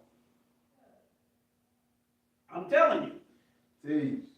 Teach. If I told you some of the things I never did when I was a little boy, because I never did those things, it would be shocking. I'm not playing now. I got secrets I'll never tell you till I die. Come on. Then I'll be willing to tell you once I'm dead. Well, why would you be willing to tell us once you're dead? Because dead men tell no I'm tales. about to say, yes, sir. I have a hard time. It was a form of hide and seek. Yes, sir. It is a sexualized version of hide and go seek. Mm-hmm. That's what it is. Yes, sir.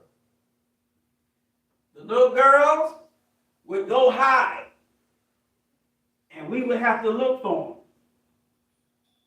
And if we found them, they run, and we chase them. If we could catch them, they had to let us kiss them. Mm-hmm. Not me, everybody else. Yes, sir.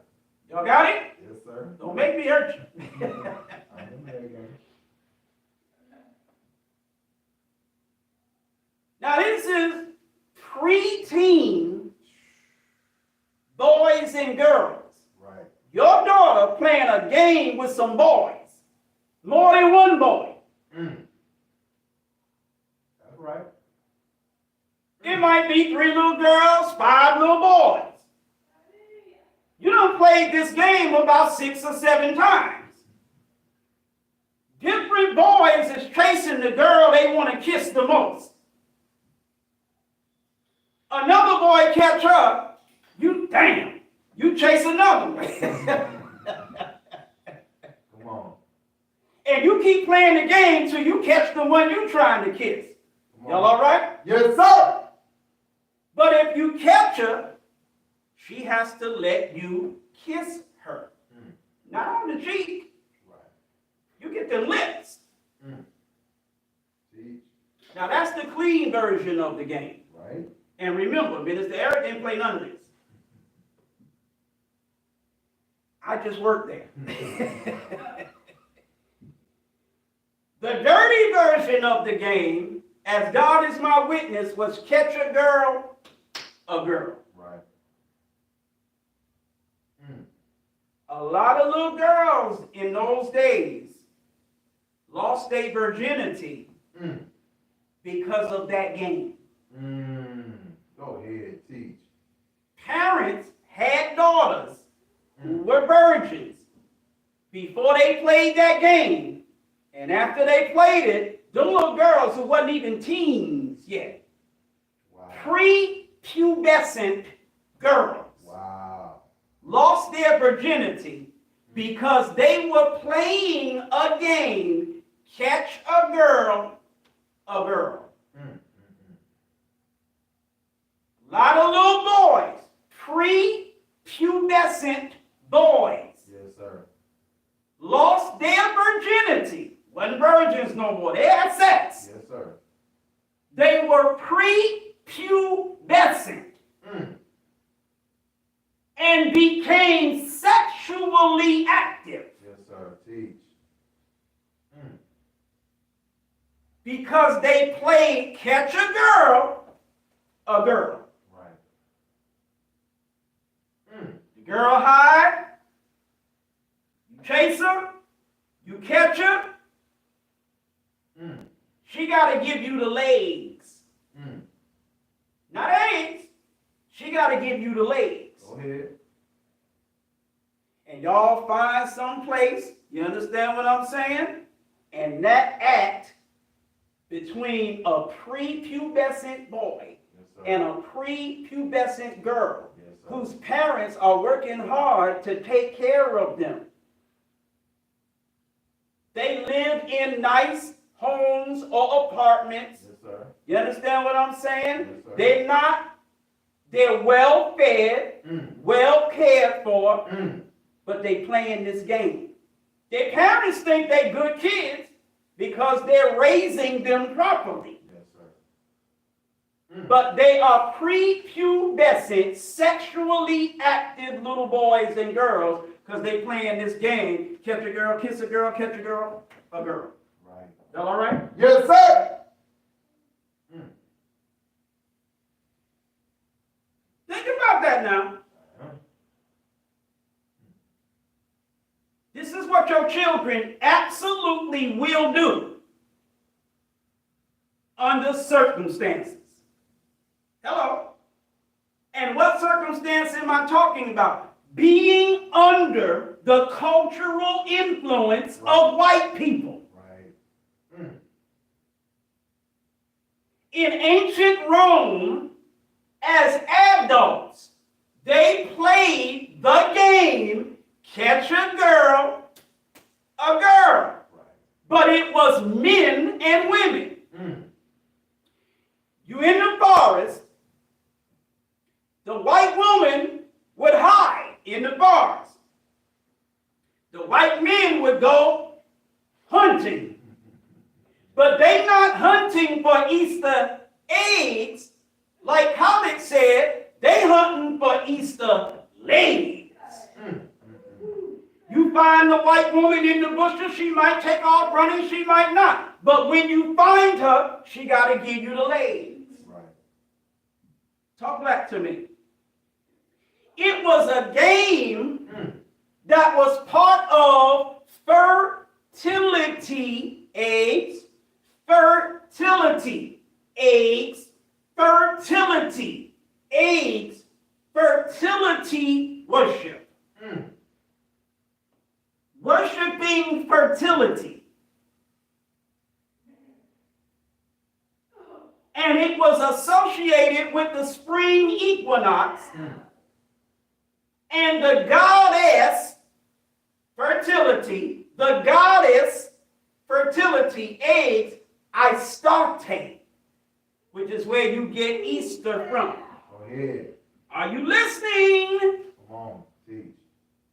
The Easter egg hunt that you have your little boys and girls engaging in, participating in,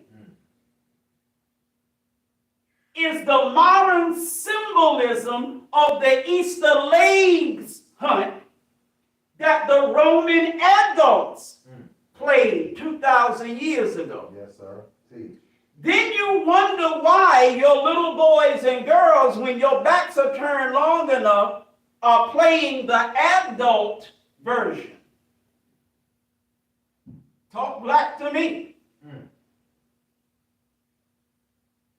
The egg is a symbol of fertility. And so the Easter egg hunt represents the fertility of the women. You know, a bunch of them got pregnant. Come on. That's the fertility hunt.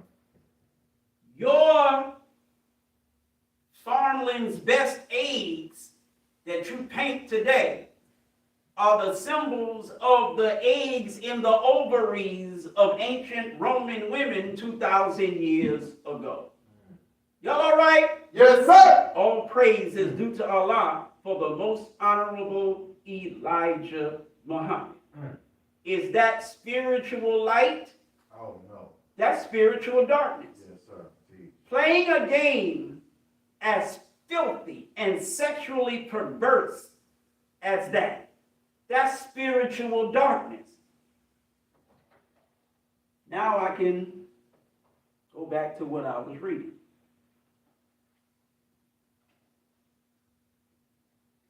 Eating and drinking, sport. Catch a girl, is that sport? Yes, sir. And play. Catch a girl, Isn't that play? Yes, That's sir. sport and play. Yes, sir. Go ahead. Eating and drinking, sport and play was the order of the white world, which Arabs were part of, which Africans were part of, Yes, sir. which Asians were part of, which Chinese, Japanese, Korean, Vietnamese, which Native American, Everybody has been part of the white world for 6,000 years. Come on. Teach.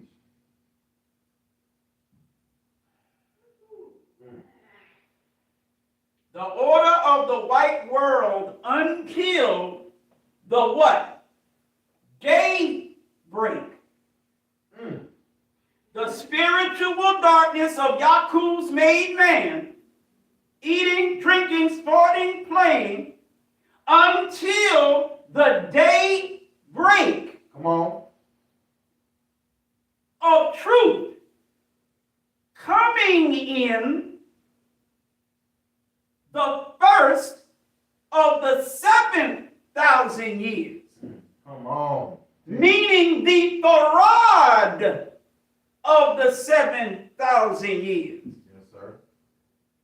Anybody listen? Yes, sir. Make it plain. The early portion of this 1,000-year period means the farad of that 1,000-year period. Yes, sir. Go ahead.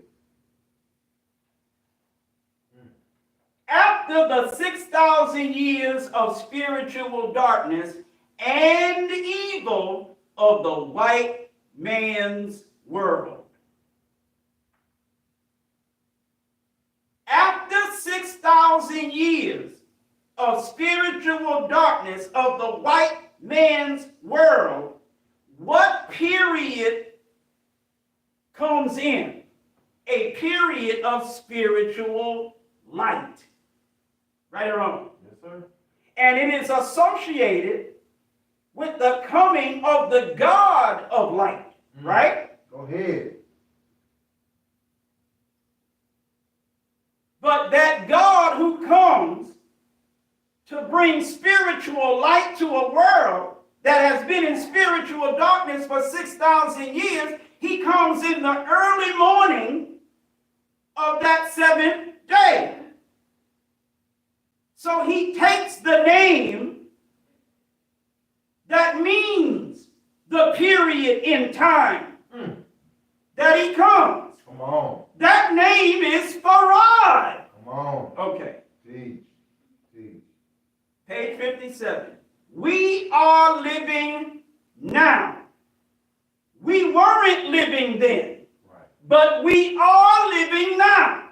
When Prophet Muhammad was born and the Holy Quran was revealed to him later, we were not living in what we are living in now.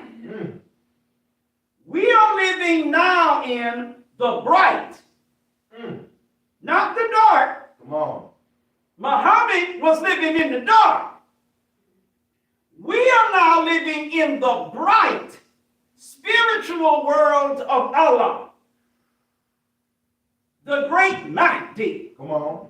in the person of Master Farad Muhammad, to whom praise is due forever. Teach. And because of that, therefore, we are not the children of darkness, but the children of light and truth. Actually, Come on. divinely, Go ahead. there is no fast set for the children of the light of God, Come on. Teach. and their fasting ceases. Come on. Teach. Teach. Teach the message. If they weren't in fasting, could their fasting cease? You can't stop nothing that was never started. Come on. That's You right. can't stop nothing that's not ongoing. Right. Their fasting stops. What fasting stops? Ramadan Right. stops. Right. How the hell are you going to tell me Ramadan stops? For the reasons that the messenger says. And then in the name of the messenger, say that you're Ramadan fasting in December. How is Ramadan stopping if Ramadan is going? Let me show you how. You just got to shake some nigga on it. Come Come on. That's all you got to do. Shake some nigga on it. And these lame buster sucker Muslims will argue with Minister Eric and tell Minister Eric December is our Ramadan. Wow.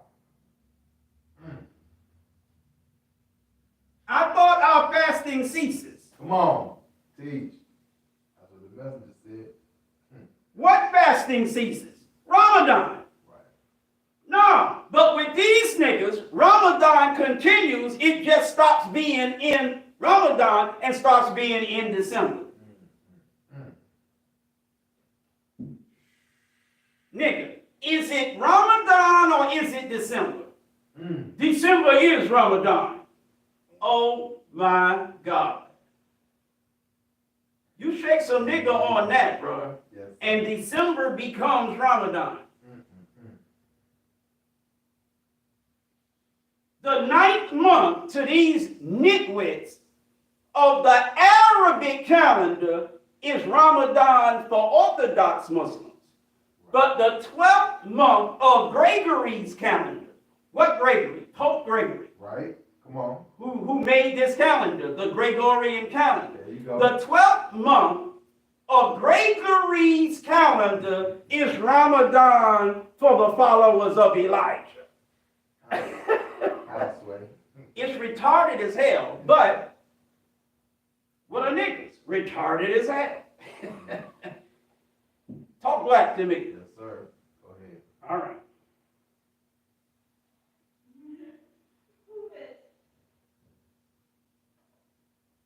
But, now why is there a but? Because he just said that due to the fact of the period of time that we're living in and the type of world that our God and Savior is bringing in, our fasting stops. Right. Divinely. Yes, sir. In other words, when you look at this from the divine, meaning the theology of time, Yes, sir. Go ahead. what it means about the time we live in, what it means about Master Farad Muhammad, the time he was born in, and the time he is the person that brings in. Yes, sir. It means our fasting stops. Come on. But, why is there a but? Because in December, we're going to abstain from eating and drinking during the daylight hours the way Orthodox Muslims abstain from eating and drinking during the daylight hours during the Arabic month of Ramadan. Well, why are you doing that in December? You're not doing it in Ramadan, but then you're going to go and do it in December. Yes, sir. But you say that because of the time that both Ramadan and December is in now, the 7,000 year, your fasting stops. So what are you fasting for? Good question. That's where the but comes in. Come on. But until we have accomplished our work of perfection of self. Come on. We working on perfecting ourselves. Yes, sir. Jesus said in the book, Bible, be ye perfect, even as I am perfect. Come on. Right? Yes, sir. Surely I have turned myself to thee, O Allah, striving to be upright. Right? Yes, sir. What do you mean striving to be upright? You're striving for perfection. Yes, sir. Come Okay. on. Teach. Until we have accomplished, meaning you're no longer striving Right. to be upright. Right. You upright. Come on. Your striving has succeeded. Yes, sir. You upright now. Then what happened? Until we have accomplished our work of perfection of self and, Yes, sir. know why this is important? Teach. See, there's an and. Yes, sir. Even when you, or while you are accomplishing perfection of self, there's something else you're striving for too. See, When you are an Orthodox Muslim and you're black in America, you're just trying to be a perfect self. But there's something else that we're trying to accomplish. And separation of us. Yes, sir. See? Come on. From the spiritual darkness of Yaku's made man and teachings. We fast to get out of it. Man, come on. We only fasted in December to get out of the spiritual darkness of Yaku's made man and the spiritual darkness of his teachings.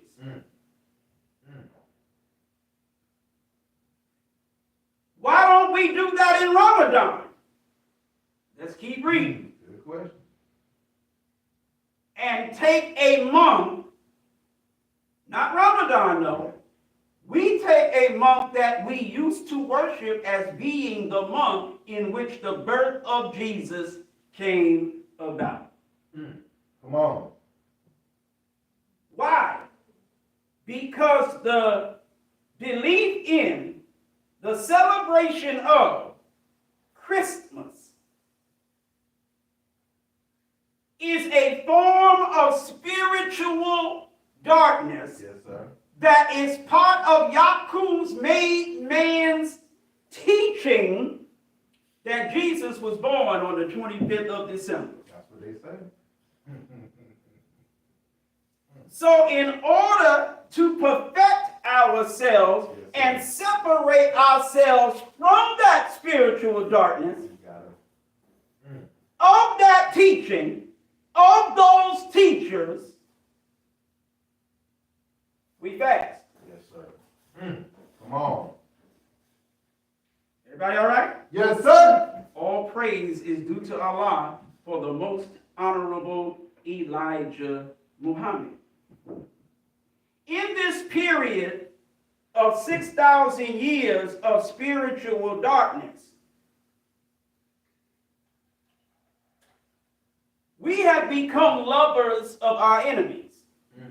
In this 6,000 year period of spiritual darkness, we have become identifiers with our enemies. We have become acceptors of the spiritual darkness with respect to lifestyles, with respect to doctrines, Go ahead. with respect to concepts, Go ahead. beliefs, you name it. We have become acceptors of our enemies, God, religion, language, culture, folkways, mores, norms. Hello? And so the Muslim world is largely secular. There are very few Islamic governments in the Islamic world. That's an oxymoron. Hello? Right. There is nothing in this Holy Quran that allows for having a government of Muslims that is not Islamic. Come on. You can't justify that by the Holy Quran. Right. When you desire your government to be secular as Muslims, you desire your government to be like the enemy infidels who are against Muslims. Come on. You want your government to be like the government of the ancient Greeks, the ancient Romans, Come on. the British. Right. Talk back to me. The Americans. You want a secular government. Right. You want a government of the separation of mosque and state. You want a government that is a separation of masjid and state. Yes, sir. Come on. Teach man separates church and state. Right. You want to separate mosque or masjid from state. Come on. Talk back to me. You study the forms of government of the enemy infidels, and then you try to force fit, because you ain't listening to Missy Elliott. You trying to force fit the white man's form of government on Muslim populations. If it don't fit, don't force it. Come on. Preach on it, please. I mean, damn. Right. Makes sense. If it don't fit, don't force it. Just relax and let it go. That ain't Missy, that's somebody else. Go ahead. But Muslims all over the world have this inferiority complex, thinking that the enemy infidels of the West, the Christian West, they have a better way of living, of governing than we, the Muslims. Right. You're stupid. Everybody all right? Yes, sir. So you still take pride in the Holy Quran and aspects of the religion of Islam. But when it comes to living as a Muslim in the modern world, you want to borrow from the wicked rulers of this modern world. That's right. And force fit their form of living, of governing on yourself and your people. Makes sense. Talk black to me. This is a damn shame. It's a disgrace. That's right. The only Islamic republic that I can think of off the top of my head is Iran. And even they are borrowing from the goddamned white man. Hello? That's right. Yes, sir. Why is there no caliphate of Islam? Islamic State. Why is there no caliphate of Islam? Why? The caliphate of Islam, for those of you who don't know what caliphate is, look it up. Get on your damn Google or your Gemini or whatever you use and say into the microphone, caliphate. It ain't a vegetable that look like broccoli. Why is there no caliphate of Islam? It was destroyed once by the Mongols. And it was destroyed for the second time by the British. Anybody listening? Yes, sir. I mean, I don't know if this is exciting enough for you or not, but this is the history. This is the reality. The Caliphate of Islam was destroyed in World War I by the British. The Ottomans represented the Caliphate of Islam. There has been no caliphate since the British destroyed it. World War I. Why is there no caliphate of Islam? Why is the Islamic world doing absolutely nothing to reestablish it? But the point of me asking why it does not exist is because Islam, the so-called community, ummah of Islam, is supposed to be ruled by a caliph.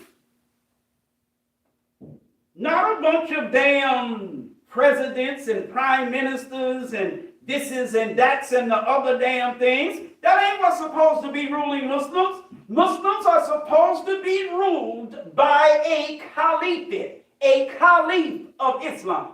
That's what is supposed to rule Muslims. But there is no caliph. Talk back to me. And a caliphate of Islam, a caliph, is a commander of the faithful.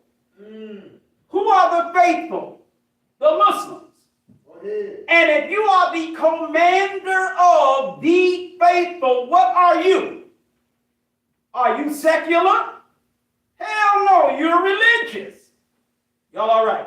Yes, sir. All praise is due to Allah for the most honorable Elijah Muhammad. The government of all Muslims throughout the world is supposed to be Islamic. And it shouldn't be a bunch of separate warring governments. There should be one government of Islam. And it should be Islamic, theocratic, not secular. Why isn't it? Because we following the spiritual darkness of Yaqub's made man and his teachings while we're going to the masajid and on Friday offering prayers in khutbah in the name of Muhammad sallallahu alaihi wasallam. We stupid as hell. And that's why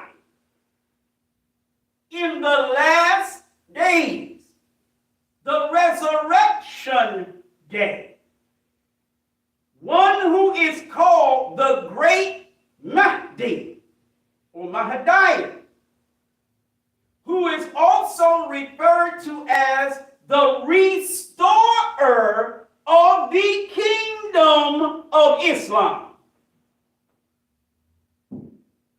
That's why the coming of that one is made necessary.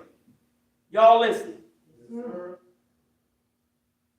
If the restorer of the kingdom of Islam is to come in the last days of this world, that means that currently the kingdom of Islam does not exist. Anybody pick up on that? Yes, sir.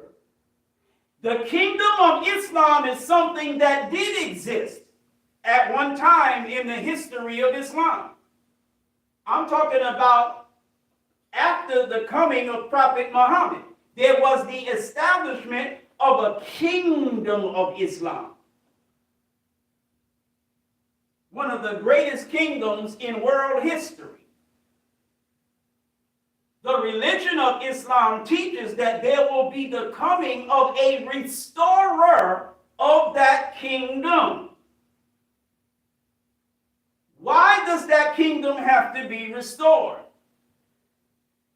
Because it was destroyed by its enemies. Y'all all right? Yes, sir. So now we stand in need as Muslims, no matter where we are in the world, of that restorer restoring the kingdom that was destroyed by its enemies. The Holy Quran prophesies of that time. It says, Allah is He who sent the guidance and the true religion that He might make it overcome the religions, all of them, Go ahead. though the polytheists may be adverse. This is to be accomplished when the coming of one called Mahdi, restorer of the kingdom of Islam, when he is born and accomplish his work.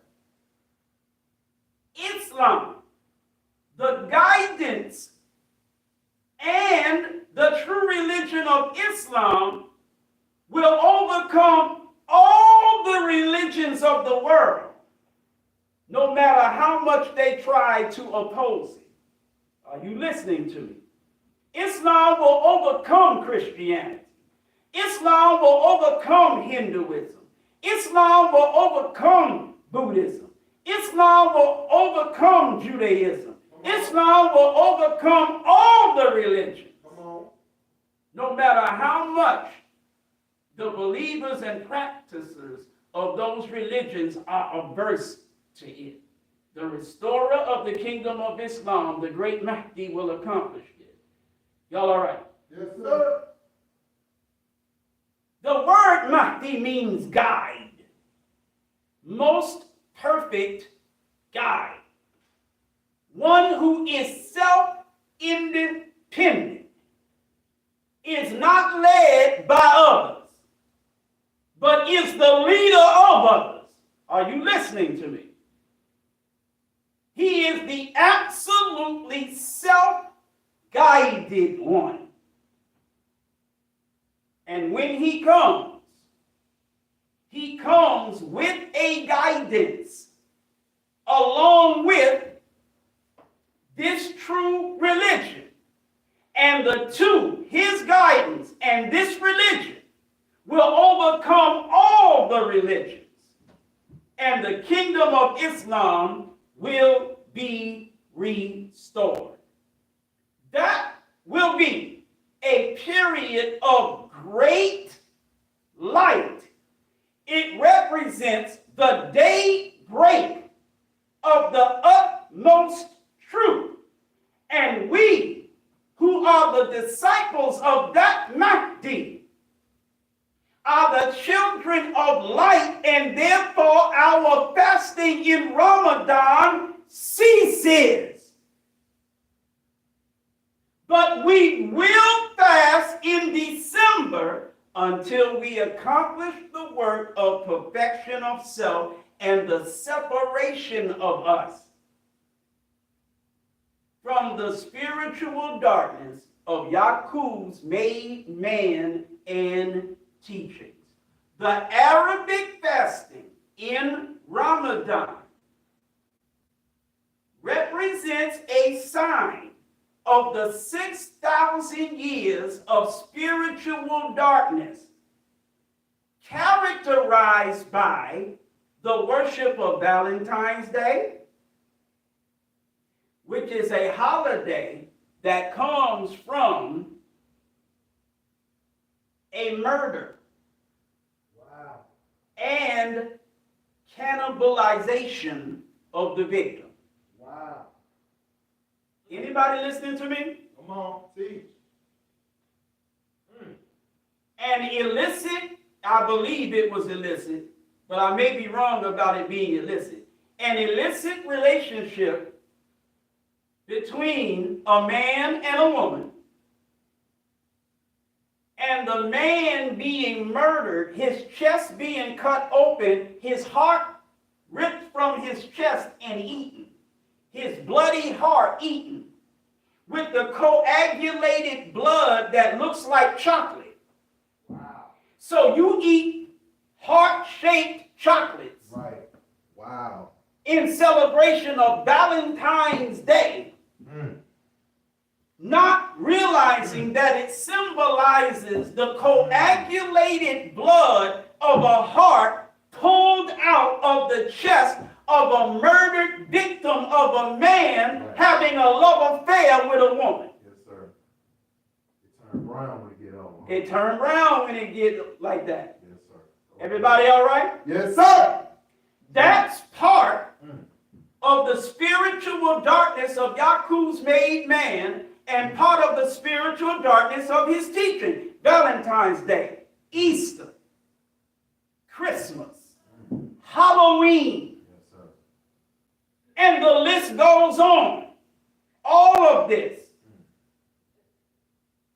pledging Greek fraternities and sororities, St. Patrick. and the violent hazing, yes, the violent hazing that brings about the deaths of the victims of those hazing incidents. All of that is part of the spiritual darkness of Yaqub's made man, the white man, and his teachings. Yes, sir. Go ahead.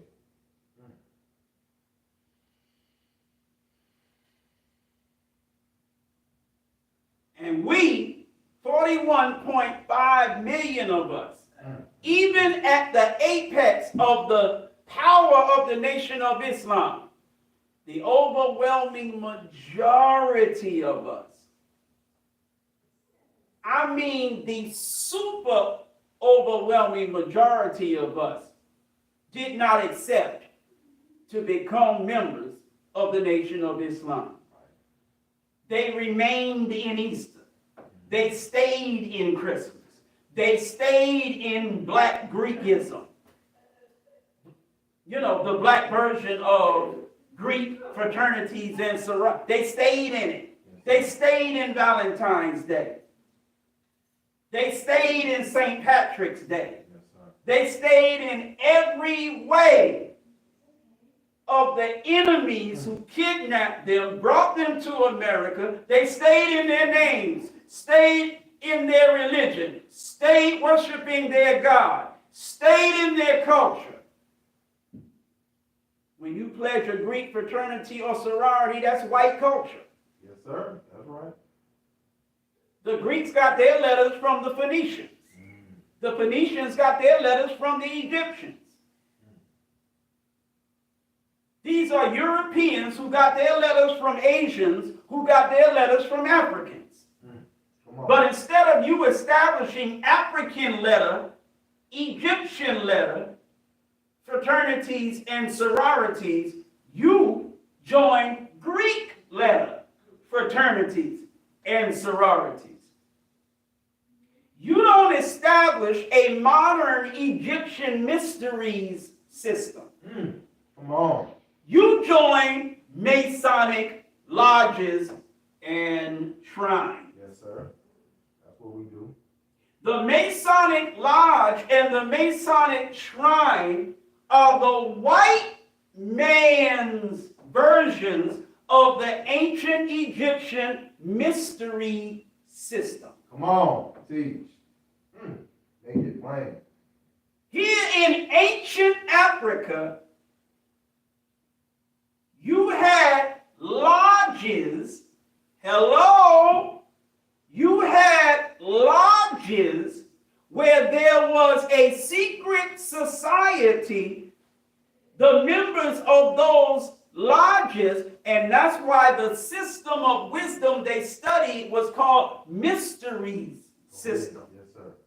Come on. You had to be initiated into membership in that lodge. Yes, sir. And what they learned and studied in that lodge, the wisdom in it was not made available to the general population. Right. The religious worship, the spirituality of those who were not members of the lodge was different than the spirituality of those who were initiated members of the lodge. Come on. The spirituality, the Christianity of those who are members of the Masonic lodge and shrine is not the same as those Right. who are not members of the Masonic lodge and shrine. That's right. They study something different. Come on. Y'all all right? Yes, sir. You study the Bible in Sunday school. They study the Bible in the Masonic lodge. But they study something of that Bible different than what you study in Sunday school at church. When they reach the highest degree in their masonry, they start studying this. Yes, sir. Go ahead. You just keep studying this. They graduate from this into this. Come on. You never make it from this to that. Wow. So you in the church keep wearing this. Y'all all right? Yes, sir. But they in the lodge, when they get high enough in their degrees, they start wearing this. That's right. Facts. That's right. Look out. But they put a sword at the top of it. Come on. The sword is there for secrecy. Mm-hmm. It means you better keep your mouth shut or you're going to get this sword. Come on. That's what it means. Yes, sir. Teach. Putting a sword on top of this flag Mm-hmm. that represents this book, Yes, sir. the religion of this book, it means if you tell the people of this book and this symbol under this flag, Yes, sir. Go ahead. what you learning about this flag and this book Yes, sir. and this people, Come on. this sword Man. is going to get on that neck. Come on. That's right. And this head gonna be off this shoulders. Y'all all right? Yes, sir. All praise is due to Allah for the most honorable Elijah Muhammad. It means white people studying Islam in secret and bearing witness that Islam is the true religion. And that black people are the true people of God. Mm-hmm. Come on. That's right. They know. White folks who study and learn that, if they reveal that secret to other white folks or to niggas,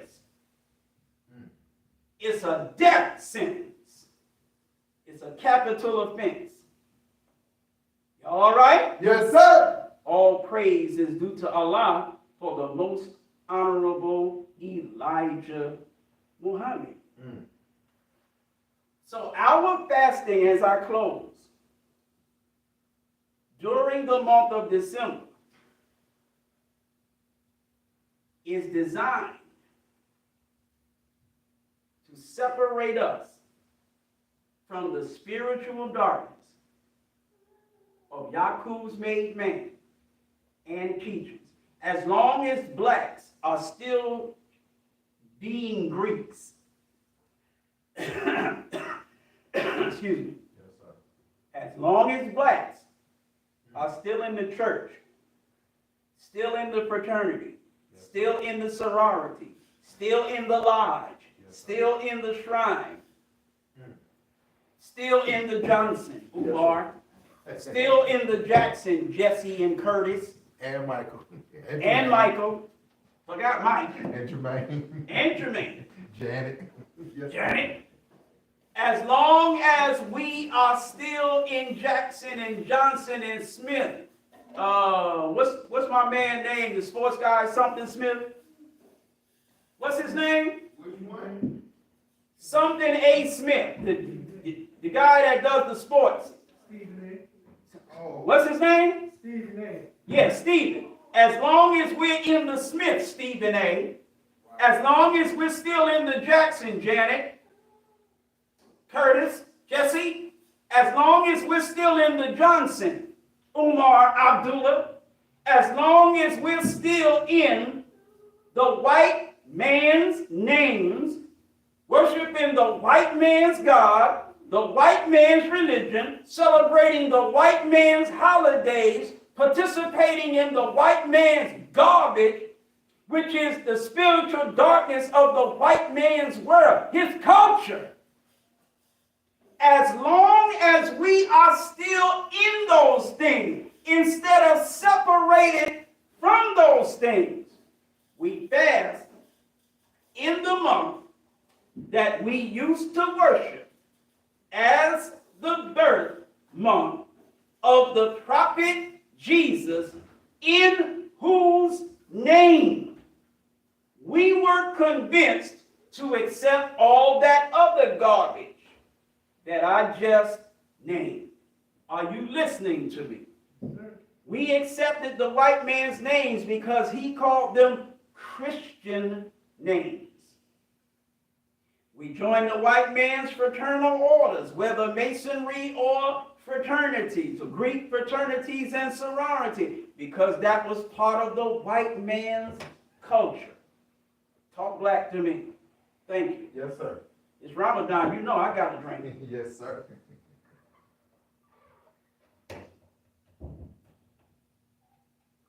Alhamdulillah. It was in Jesus' name that we accepted and began to participate in all things white folks. And so since we are still so heavily in it and not separated from it, the fast of December of the followers of Elijah is designed to separate us from it. Are you listening to me? Yes, sir. So, the last thing I will say is this. I'm going to say it from the mouth of Elijah.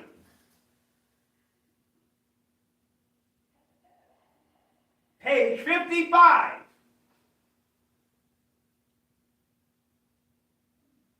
It is prescribed for us in the law of the religion of Islam, the Holy Quran. All Muslims who respect fasting should take the fast of Ramadan.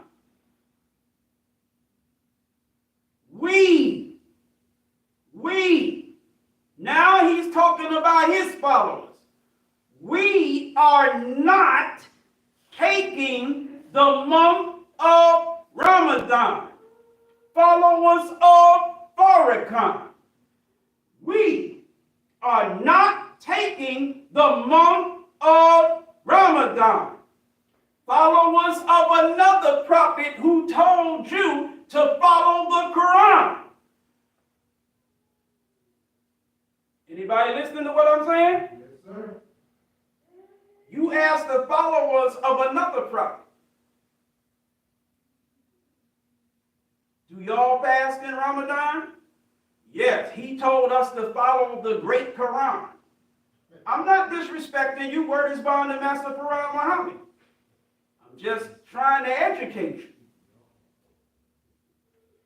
We are not taking the month of Ramadan as prescribed in the Holy Quran.